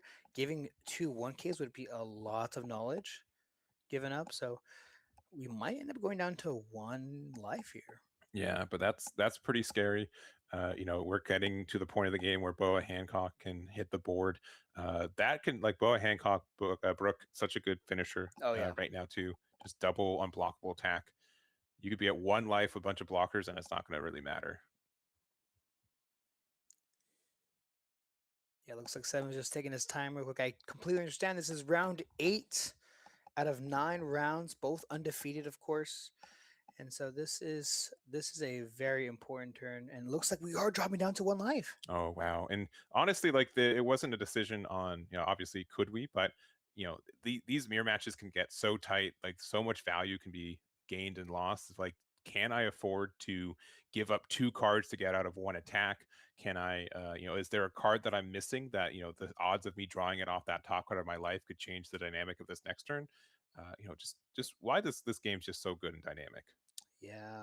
And if we look at Howie's hand here, we have about 7 cards in hand with 3 life still. So a lot of room for play. And with 7 only 1 life, I think he's got about maybe 8 cards in hand, possibly. Quite a few cards in hand.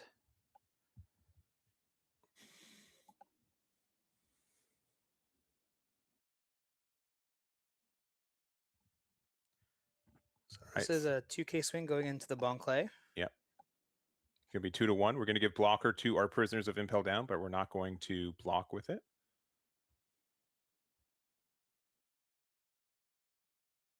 Yeah, and that messed through 3 attacks. Pretty important because it, unlike Luffy or Dazbones, it doesn't have like the Dawn effect or any Dawn effect associated with making it more powerful offensively. Yeah. It's 5K swing here. This is a free block with our prisoner.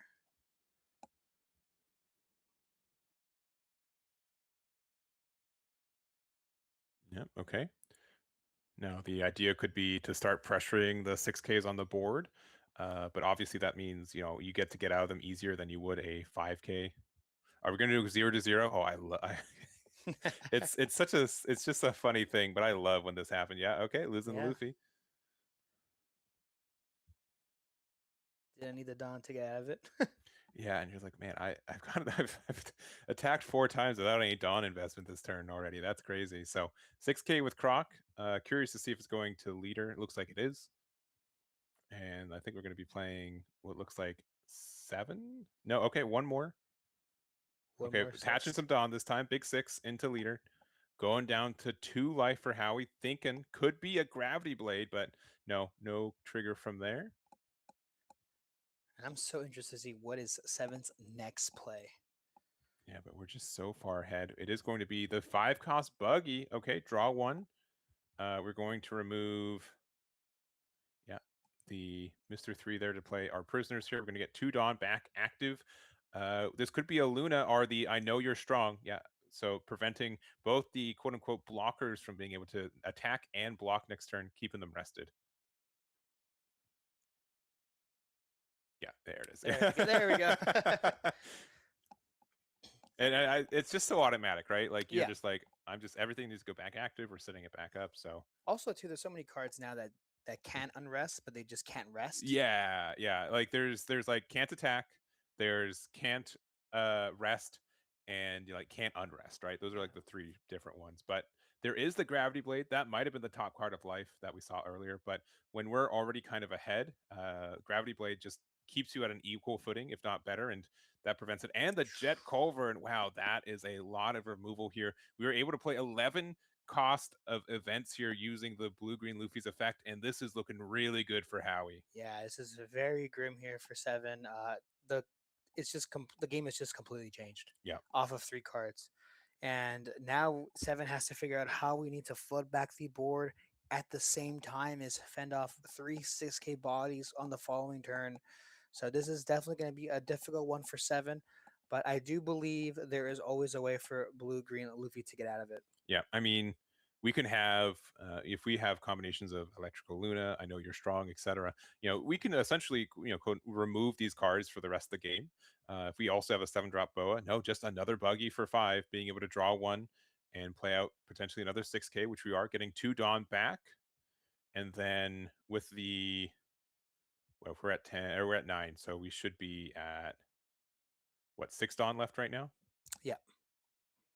6 Dawn left. So unfortunately, no boa. And if we were to play with boa, I don't think we could even afford it currently. No, but we do have the Mr. 3. Okay. We're going to use the effect, likely preventing, I'm going to say the buggy from attacking. Yeah.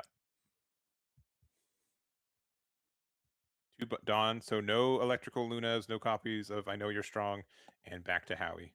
Yeah. I mean, there's no way we see a second gravity blade, right? Yeah. Now this is a situation where buggy does become active, right? Because it can. Yes. It doesn't stay rested, but it can attack. And it is confusing. It is. Yeah, there are so many like similar, like the end conditions essentially the same, but there's different roads to get there. And it does matter a lot, just because then they'd be able to chain the stun with cards like Luna. But 2K counter getting out of that prisoner, and then another 6K swing going into lead there.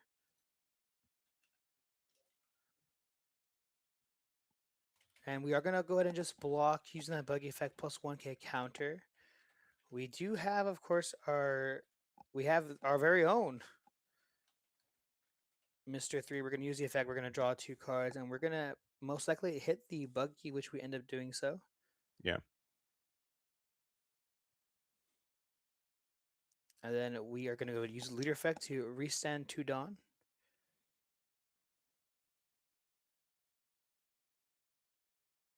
It looks like Howie might end up dropping yet another buggy. There we go. Okay. And now we remember. Okay. Yep. Just can't attack. There we go.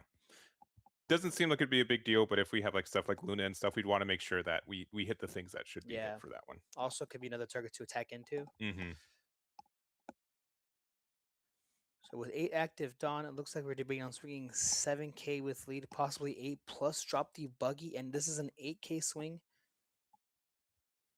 Yeah, and this could be into the prisoners as well. But 8K is also a really important number into leader. Most of our counter events are plus 3K. So again, asking for 2 cards with the 2 Dawn active right now. Yeah, at this kind of situation, I'm kind of racing toward the end, especially when we have cards like the boa that we can establish. We still have 2 life, so which is rather healthy. And with 5 active Dawn, are we going to see the buggy come down? Yes, we are. Playing out the 5-cost buggy, we're going to draw ourselves a card. And do we have a prisoner? Of course we do. Mm-hmm. I don't think I've seen this. I mean, like, are we sure we're not playing the buggy matchup again? Like, we've seen so many of these buggies hit the board. I think, was it 2 apiece now? Yeah. Maybe 3. It's just been so many of this, and down to 0 life. This is tough for 707 here. There is a route for victory, I believe, but man, it's going to be a tight one. Yeah, this is a huge mountain to climb for sure, especially now sitting with 0 life. We have access to cards like Brook to restand multiple swings. There's the event card that can restand the entire board. On top of that, we can try to stun some of these bodies like we have been doing so, but to consistently do it turn after turn just demands a lot from us. Yeah, I think maybe your best bet is 6 cost Brook and then the 2 cost Mr. 3. to give the additional Dawn back to your things. That would be probably your best shot to get there, because we have 3 attacks this turn, 4 attacks with the restand from Brook, and yeah, I think we'd have to try to get through that. Yeah, just a little difficult to do so when your buggy can't even swing this turn. Oh, that's right. Yeah, because we have Yeah. exactly 3 attacks. Yeah, my apologies. Yeah, exactly 3 attacks with this. So I mean, again, still there, but it is tough. Yeah, looks like Howie's sitting with 6 cards in hand, 5 to 6 cards in hand. Yeah. I mean, it'd have to be like 7. Yeah, the numbers are not great, but it could be Yeah. Dead Man's Game here. But Dead Man's Game wouldn't, have another attack associated with it either. All right, it's going to be Mr. 3. Yeah, Mr. 3 is great here because we draw 2 cards, but unfortunately, we're not establishing any bodies. No. And again, our 1 body that we could play, like attack with, would be also our blocker too. So we are going to play Dead Man's Game though. Okay, we have the Luna. 5 with leader.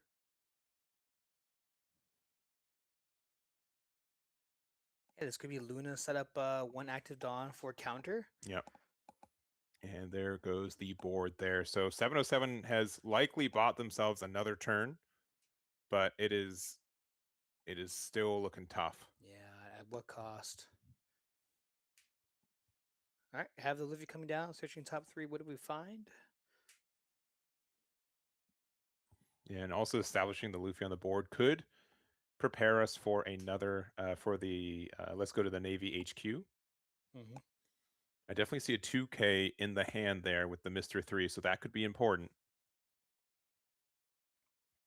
Yeah, if there's any way we can rest this prisoner and just go for game, that's definitely an option, a very big possibility.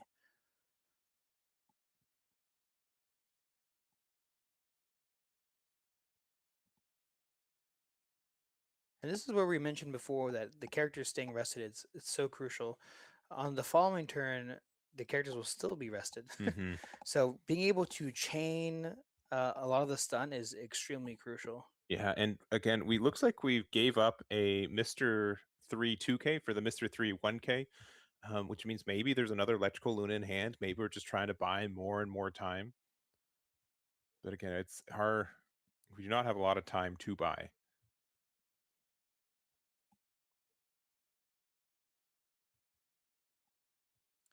Now, what we can do is if we have the event, we can restand the whole entire board. Electrical Luna says that during the refresh phase, you are unable to restand your characters, but this is not that. You would just be doing it not in the refresh phase. Yeah, so another Mr. 3, Buggy, no longer able to attack again.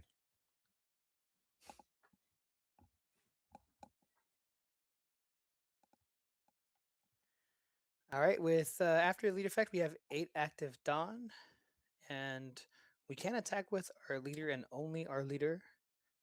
So it looks like this is going to be an 8K swing, 2K over the 6K prisoner. Yeah, and this is likely the only attack we're going to establish this turn at this point.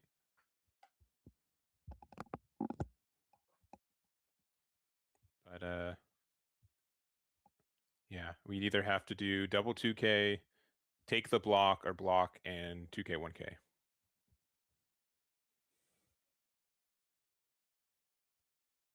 And we now have 5 active Dawn. We could see possibly a Crocodile coming back onto the board, bouncing back a 6 cost per 2K counter prisoner. That'd be pretty good. Yeah, so set up another blocker, adding a 2K to hand. I mean, again, Howie has 2 life right now, right? Yeah. Howie should feel pretty okay about not losing this next turn still.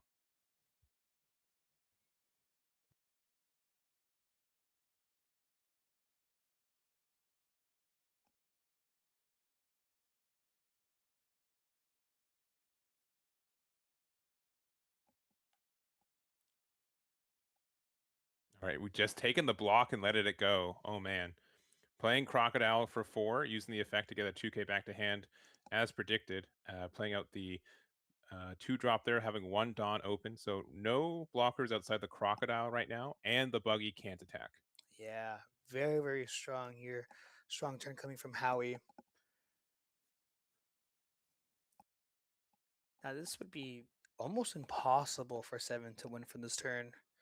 I mean, even this one cost Luffy is, I mean, only a 2k power.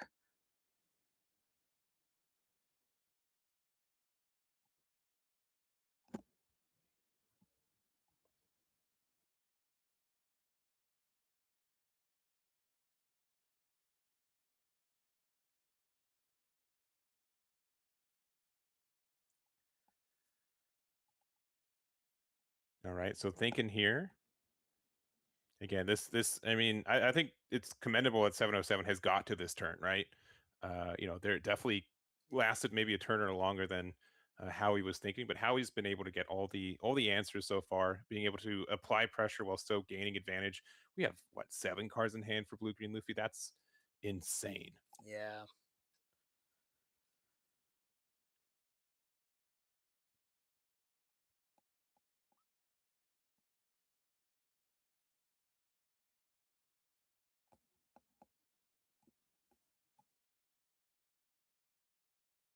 All right, Mr. 3 once again. You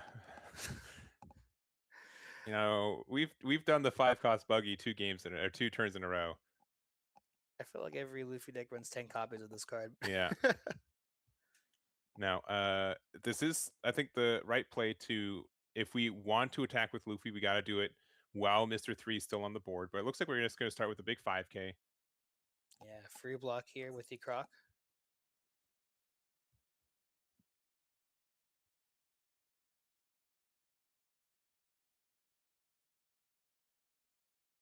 All right, looks like we are once again stunning possibly the buggy. Yes, we are. Yep.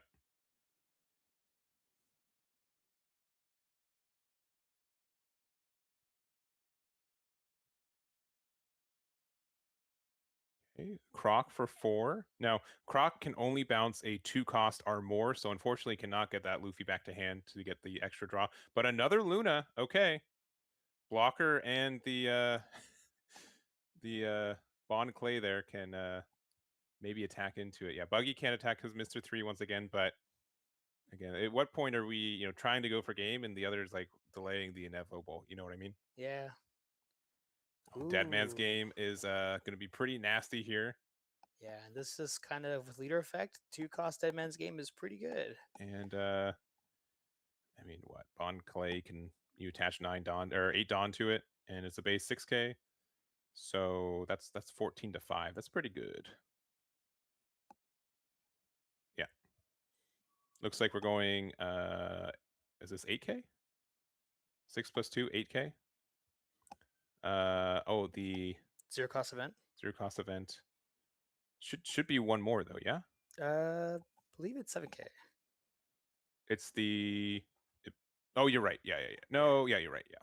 My apologies. Yeah, but this here should most likely connect here. This is a big 9k swing going to, and yes, Howie does end up taking it. Yep. And there it is. Howie's going to be undefeated going into our 9th and final round, and on the other side is going to be either a Nell or a Nami. Yeah. So yeah. likely Nami, based on like what we've seen for the results, but could be either way. And Yes. I'm not sure which one do you think he's trying to he's hoping for on the other side? Yeah, I don't know. I mean, honestly, I think Buggy has answers to Luffy has answers. It feels like a Buggy. Yeah, all yeah. the prisoners we've seen all day. Yes, yeah. As well as the 5 cost buggies. But I think, you know, Luffy has answers to both. I feel like we'd rather see the Enel. Okay. Yeah. Well, and yeah, I'd say that statistically, like again, I think Nami does have the edge in the matchup, so it might be a little bit tougher for Nell to overcome it. But obviously, these have been some very strong players. They entered this round 7-0, right? Yeah. So they've probably have played against a bad matchup or two this far today, and still come to the other side of it. So we'll see what our 9th and final round is going to be. 5-12 players today, down to 2. We've got the Blue Green Luffy versus either Nami or Nell. We'll find out when you guys do, and looking forward to our finals. Yeah, it's gonna be a really great match. That itself was, I don't even know how 7 even lasted in that match. That was very impressive. I would have called it quits a long time ago. Yeah, and you know, there's at some point you're like, all right, I'm here anyways. Yeah. There's always a chance to win. There's always a chance that your Sure. opponent does the wrong sequencing, right? You have to make sure you keep your opponents honest, and I think that's definitely what 707 did Yeah, too. definitely. So All right. Well, that's going to be it for round 8. We'll be seeing you guys in the finals. Let me know what you guys want to win, and we'll see you guys in round 9. Be right back.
Liftoff of mission 41B, the first flight of the orbital Discovery, and the shuttle has cleared the tower.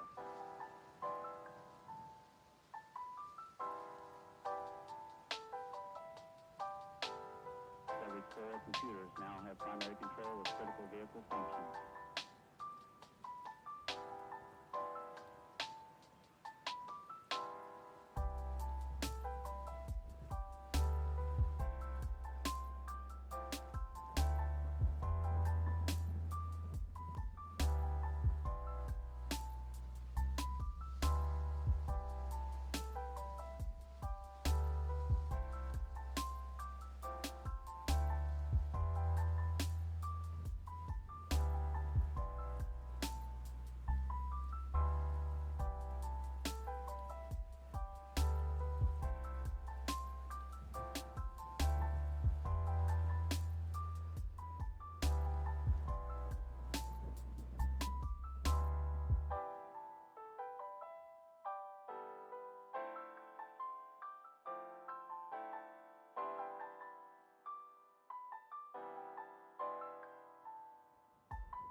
All right, we're back for the 9th and final round of Swiss for the Top Cut Events regional in I almost said Pomona again, Peoria. I do apologize, but we do have our finals here. We did see a Luffy get to the end of that match, Howie, so he's going to be in finals. And who we got on the other side?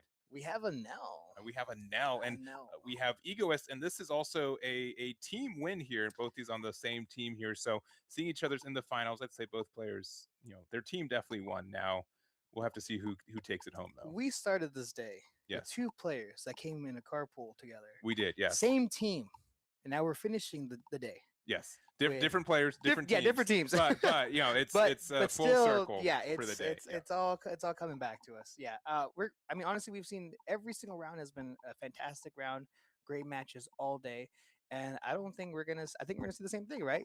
Another great finals. I do think it probably would have been better for the Luffy player to see Nami in the finals. Yeah. But overall, probably the same thing. Both of them a little negative, right? Yeah. I think they'd rather see the mirror match than necessarily Sure. the Enel or Nami, but not an impossible matchup. We're going to get to the finals here. It's going to be again blue-green Luffy versus the purple Enel. We're going to see who's going to be our winner today in Peoria. All right, so we have Egoist on the left-hand side, of course, with that Enel.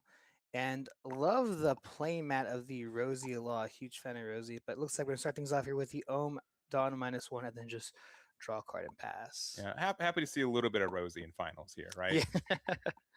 Yeah, and then we see the Bong Clay. We have the Leer Effector Resend 2, and no other character. Very, very rare, I feel like, for a Luffy. But we are going to go ahead and just pass the turn. All right, starting things off here with the 5K swing going into Luffy. Seeing the 2K counter coming out of hand, and we are going to go ahead and this could be a 5K. Oh, but we have the double. We finally see the dog. Oh, we do, yeah. Yeah. I mean, that's like one of the big decision makers here for deck building. Do you play Holy or not? It looks like it is in the deck here. Not only offers some aggression, but also some defense for your Ohms here. So really good combo. Oh, there it goes. Easy come, easy Yeah, go. the Culverin, such a great card, and so many different matchups, especially this one. And it only costing 3 Dawn, and with Leader Effect, it only costs 2 or cost 1. Yeah, cost 1. Wow. Yeah. I've been seeing people tech this in. It's a bit of an older card, right? But looks like we are just going to go big number to get rid of the Ohm and pass it back. Yeah, taking things a lot slower than normal. And normally I feel like by turn 2 for blue-green Luffy, we probably see almost like a full board by this time, but only seeing the Blanc Clay just prioritizing removing the board, as well as we didn't see another 2-cost character come out when we had 3 Dawn, so very possible we just don't have too many characters in our hand, and the pudding hits the board. Yeah. And if you guys are just joining us, this is round 9, our final round for the day. There's only Swiss for this event. There's no day 2, no top cut. So winner here will be winning the entire event. And again, we got Egoist on the left, Howie on the right, both from the same team. So definitely a team win here, but we'll have to see again who takes it home. All right, now sitting with 5 active Dawn. And we do have the Senior Pink here. So Dawn -1, we do get the event back to our hand, 1 Dawn open. And then we can attack 6K here with Leader. Yeah, 6K does connect, dropping down to 3 life, how he does. And now we see the Lightning Kitten, just a draw. Yep. Maybe looking for another 1 cost here. And then we actually, it looks like... Lightning Dragon, Lightning Dragon, yes. Okay, yeah. And then, yeah, no, unfortunately, no 1 cost, yeah. So my guess was cycling to try to find some more cards, maybe finding a 1 drop to play after the Leader effect, but just passing instead. Right, see the 5-cost buggy. We're going to draw ourselves a card. Do we have the Prisoner? Of course we do. And now using Leader Effect to restand 2 Dawn, now sitting with 3 active. Do we finally have another 2-cost character or possibly a 1-cost Luffy? And it doesn't look like it, possibly. Yeah, so definitely, for Howie, a little bit of a slower start, right? But at the same point, right, when I think like Enel gets so much kind of like free interaction with the 1 cost and 2 cost, you're not hurting as much. I think being able to establish this buggy and prisoners is a good step in the right direction. Yeah, definitely. But this does give EOS a little bit more time to kind of establish a larger board. Maybe we might have the 6 cost and now. Maybe. Maybe. No, doesn't seem it quite yet. But we do have. I don't think we've seen like 6-drop like hit the board and curve, right? Like Yeah, at all. it's been a little not present lately. But we do have the 4-drop Reiju. We do also have the Gamma Knife here, giving the minus to the prisoners here. And then if we do have, I'm gonna guess a Mama Ragon, we can get the interaction here, or an Thor. But yeah, Mama Ragon here.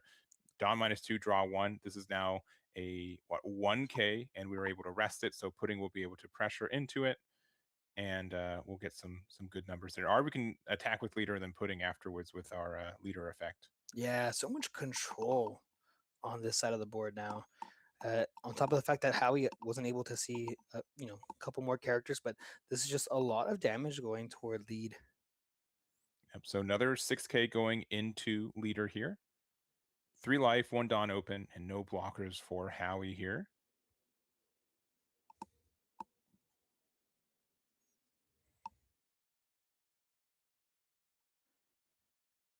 All right, Howie just taking a second here to think about whether he wants to counter this 6K swing or not, and we are going to go to take it, dropping down to 2 life. And then we are going to face a 7K. We're going to use the Dead Man's Game, counter out, plus 3K, 8-7, and back to Howie. Yeah, Dead Man's Game, such a great card late game, especially in this matchup, but unfortunately having to use it early on. Hopefully we get to see another one in the late game.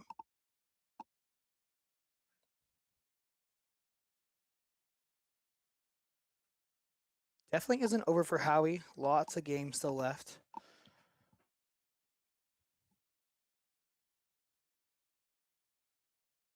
Now we could see a Boa Hancock come down this turn, which would be very strong. But it looks like the Emporio, this is the 4-drops super rare. Looks top 3 for an Impel down, and then you are able to play a 2 or less from your hand after the fact. So not necessarily the card you get, but it is the case in this one. I think it's been mildly obvious how he has kind of been missing the 1-drops and 2-drops. So getting another on the board is good here. Yeah. We also talked about how consistent this deck is, and for the first time today, a little bit inconsistency coming from the deck. Yeah.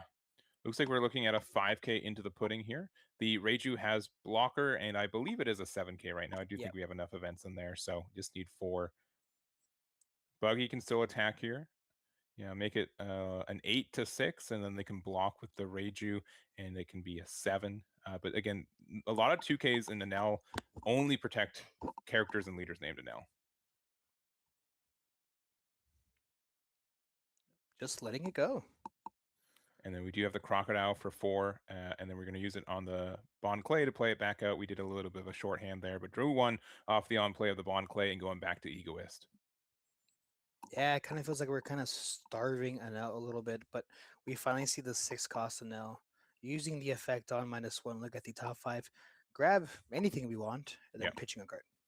Yeah, and with blue-green Luffy being able to have the Galdino, right, we are able to interact with this card and prevent it from attacking in future turns. So that is a good interaction that we get. Also, Boa, as we've mentioned, interacts nicely with this one too. So we're going to get the search top 5 and then discard a Holy. A little bit too late in the game for that card to be relevant.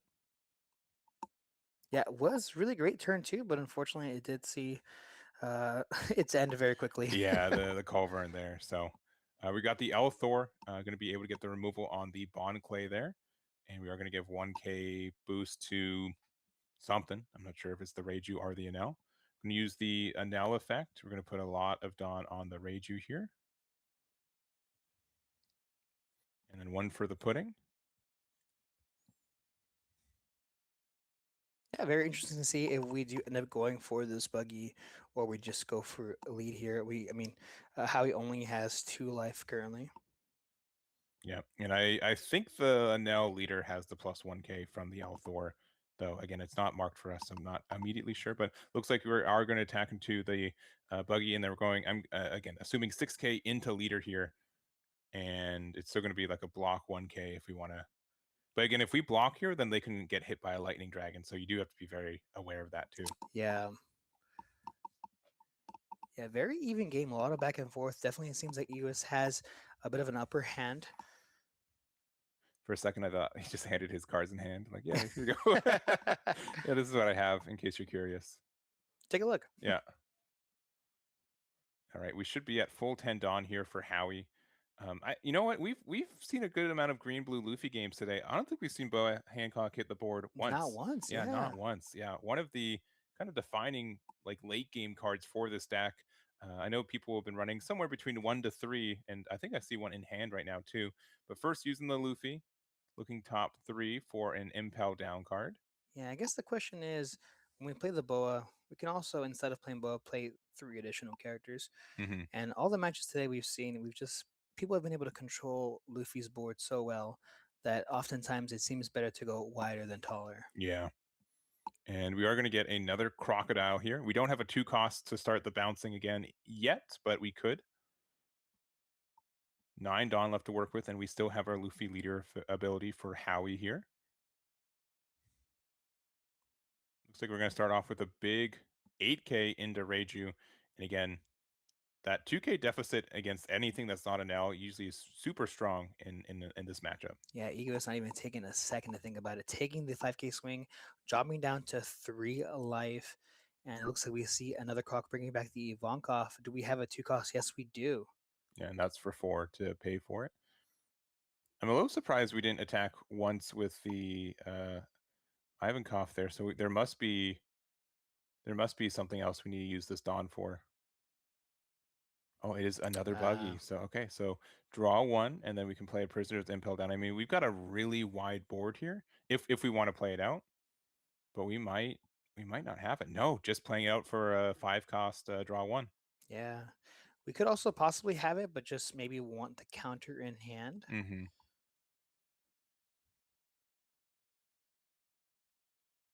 But overall, I think Howie has stabilized very well in this match so far. Yeah, it's 3 life to 2 right now. Really only 2 potential attackers on the board right now for Egoist. I think what the good play would be here. You know, being able to I think Lightning Dragon to stop Crocodile. I think that's going to happen for sure.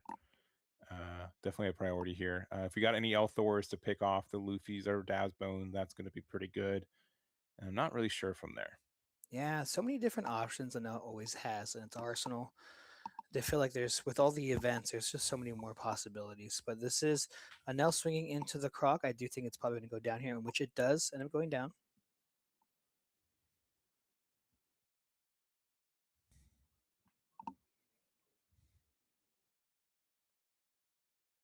All right, 6 active Dawn still. Maybe do we see a second Anel hit the board? We could, yeah. I mean, we've only seen the 1 so far. 3 more somewhere in the deck for sure. I don't think anyone's playing any less than 4 of the card. And looks like there will be. Yep. Yep, using that character effect, Dominus well. Look at the top 5 once again to grab anything and then just pitching a card. I mean, I've been trying to use this secret writer now. Like everything part of it, there's no restrictions to any archetype, right? It's actually a really generic card. Like the draw, like the Dawn -1 to draw, all that stuff. Any deck can really take advantage of it. So it's such a good like setup card. Yeah, and we see the 4 cost law being pitched as well. A card that most NL lists run 1 to 2 copies of. Mm-hmm. But we do have the Elthor to get rid of the Mr. 2.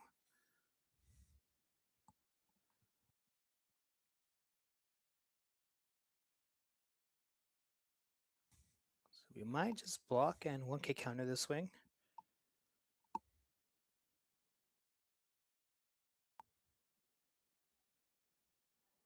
Yeah, it's so tough because you know if you block and save it, they can just hit you with the Lightning Dragon, and yeah, there it is. Yeah, just waiting for it. Yeah, now how we did have the 2K counter in hand as well, but choosing not to do it.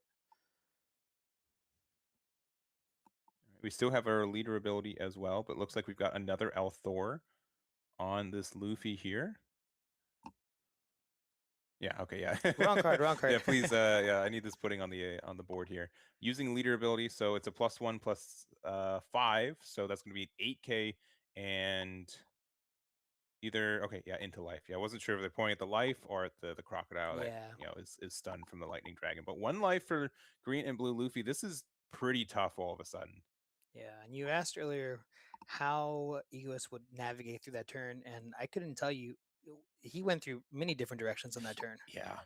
Yeah, and it's really, Enel is a deck that you play against, and you're like, man, they have every option, they have every play, but like when you're in the driver's seat, right? If you're not used to it, like it is a deck that rewards knowledge of the game and being able to interact with your opponent, can play into and against. It does have a lot of strong abilities. I'm not going to Yep. give it wrong, but the sequencing for it is very tough at a high level like this one. Yeah, we finally see Boa coming down on the board for the first time today. Today, yeah. All right, so it looks like we are going to target, of course, that 6-cost Enel.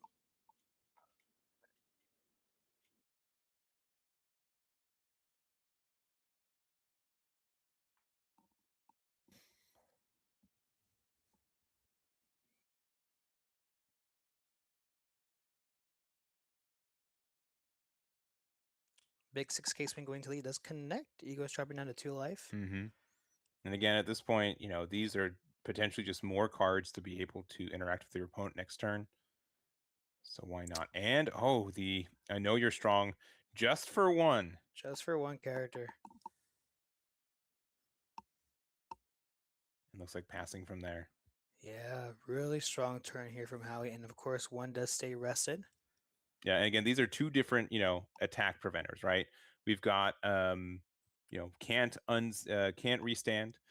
We've got can't attack, right? Can't be rested. So yeah, neither of these Enels can attack next turn. But we've got Egoist here. 2 life to 1. Likely not going to be able to finish this game off on this next turn, but again, has a wide range of interaction thanks to all the event cards that Enel is able to run. Yeah, so unfortunate that Egoist doesn't have another character that can utilize that leader effect. Mm-hmm. But nonetheless, I imagine we probably set up a blocker this turn, possibly 1 or 2 characters that cost 1. And even though Howie does have the unblockable Boa, of course, we still have 2 life. We do. I think we are at 1, perhaps. I'm not sure. For our two life for Enel, right, and then 1 for Luffy. Yeah, just Yep. making sure. Yeah, because I do know that the overlays on top of it a little bit. There's only one thing I do know, and that was at 6 Dawn. That's that. That is correct. Yeah, that is a correct. Yes, yes.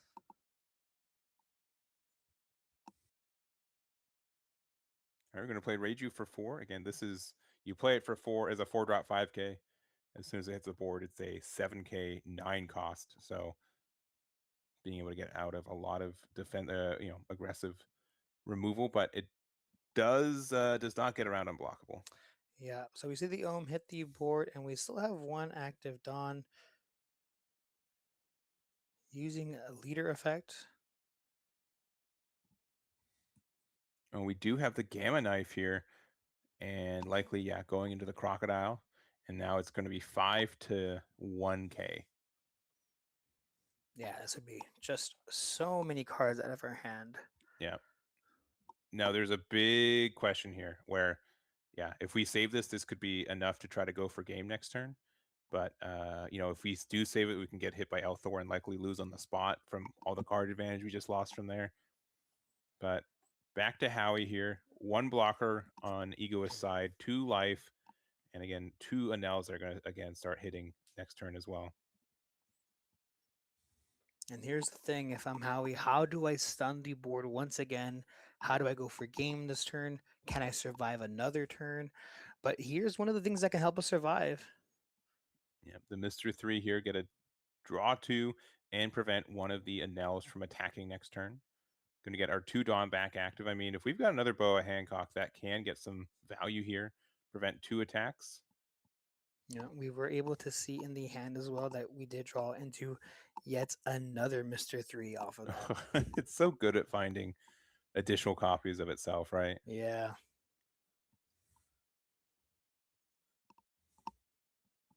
And thanks to the leader effect too, it's such a insane combo. It is.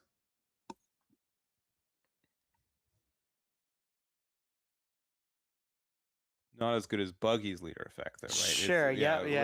That's the real value. Yeah. Shout out to our Buggy player from early in their stream. Hope their run's going well. They've got one more round. They're undefeated for quite a while. Yeah. Pretty honestly, pretty amazing to go that far undefeated. Yeah. So 6K swing with that Buggy going into the Anel leader, of course. And I think he was just taking a second to think, do I want to block this? And yes, we are. Yeah. And if we were trying to go for game and we had like a 6-cost Brook, likely would have happened by now. So that's not in the current game plan for the deck. We're actually going 9K into the Reiju, so 9 to 7. Yeah. And anything above 2K or above into any of these characters, we've just let go. And another Mr. 3 here. Yeah. Another now can't attack, and then maybe just a 5. Just a 5, and we still take it. taking it. Wow, going down to 1. 4 Dawn left available for Howie. Only the Ohm and the leader can attack next turn. And yeah, we're just going to play Daz Bones for 2. Draw 1. I got a feeling we're going to fill this board up very quickly. Yeah, and that's the thing with this deck where, I mean, both these are the same thing, right? Right. You play a bunch of these 1-drops and 2-drops that play on the board, replace themselves in hand, and then you can have ways to use them to apply pressure on your opponent. All right, so 3 Mr. 3s down. Only one more hanging out there, but Egoist now kind of in a bit of a tricky position because it's, if you don't interact with this Boa, you're in trouble next turn. Even if you do, there's a chance to play the let's go to the Navy HQ if one more unique name hits the board at the current state. So, I mean, we've got a pretty close game here. Yeah, I think we definitely need to find a Gamma Knife to get rid of the Boa. I think the Boa definitely needs to go. Just unblockable, 9K power, extremely strong. If we also kind of get rid of this board a little bit, we're able to weaken that 1-cost Luffy up a bit. Mm-hmm. Yeah, it looks like we're just attaching a Dawn, so maybe a Divine Departure in our future. Yeah, Divine Departure. So gives the -8 there. And then the Mama Ragon as well to rest the Daz Bones. Just looking to clear the board as much as we can. Mm-hmm.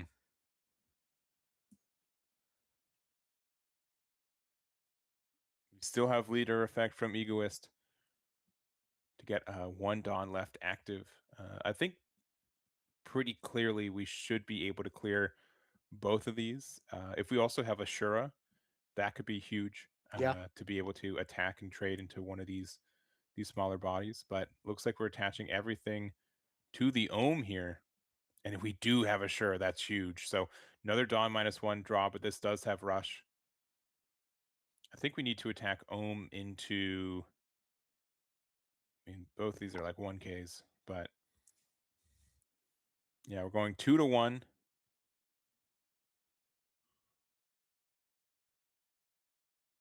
And that ends up, being larger.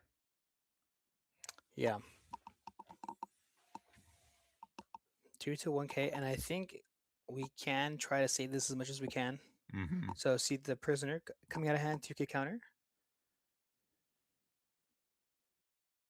And even though both of these guys are from the same team, I mean, this is for first place. Yeah. You've played 9 rounds, and both decks are quite difficult to pilot, especially for 9. So a lot is on the line. Yeah, this is tough. Yeah, and I wonder what they're trying to play around. There's like the champion rifle potentially that they're trying to respect, but it looks like we're going into Buggy. Wow. Okay. That's tough. Yeah, we almost guarantee the removal off the Daz Bones, right? Unless we happen to have Elthor, right? Elthor could be the missing piece here. 5K into the Boa. This has to connect. Yeah, but if we've got what, double 2Ks and a 1K. If we've got 5K counter in hand, this is the last thing we can do this turn. So maybe asking for them to overcommit into the Elthor afterwards. No, just using the Elthor. Yeah, putting the giving the plus 1K to the Anel here, and then where are we going with this 6K? Into Daz Bones or into the into leader? Oh, into Buggy. None of them. Okay.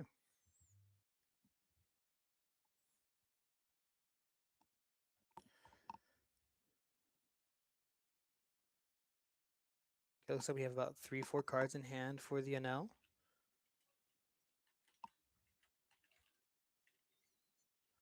I think we're just taking a second on exactly what the power is for the buggy.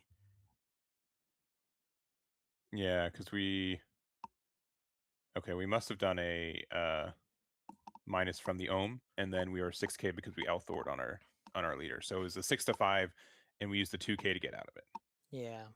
So choosing to swing into the buggy instead of the Daz Bones. All right. Big 7, and then that's it. Yeah. Not quite enough from Egoist here, and Howie's going to be our winner for the regional here in Peoria.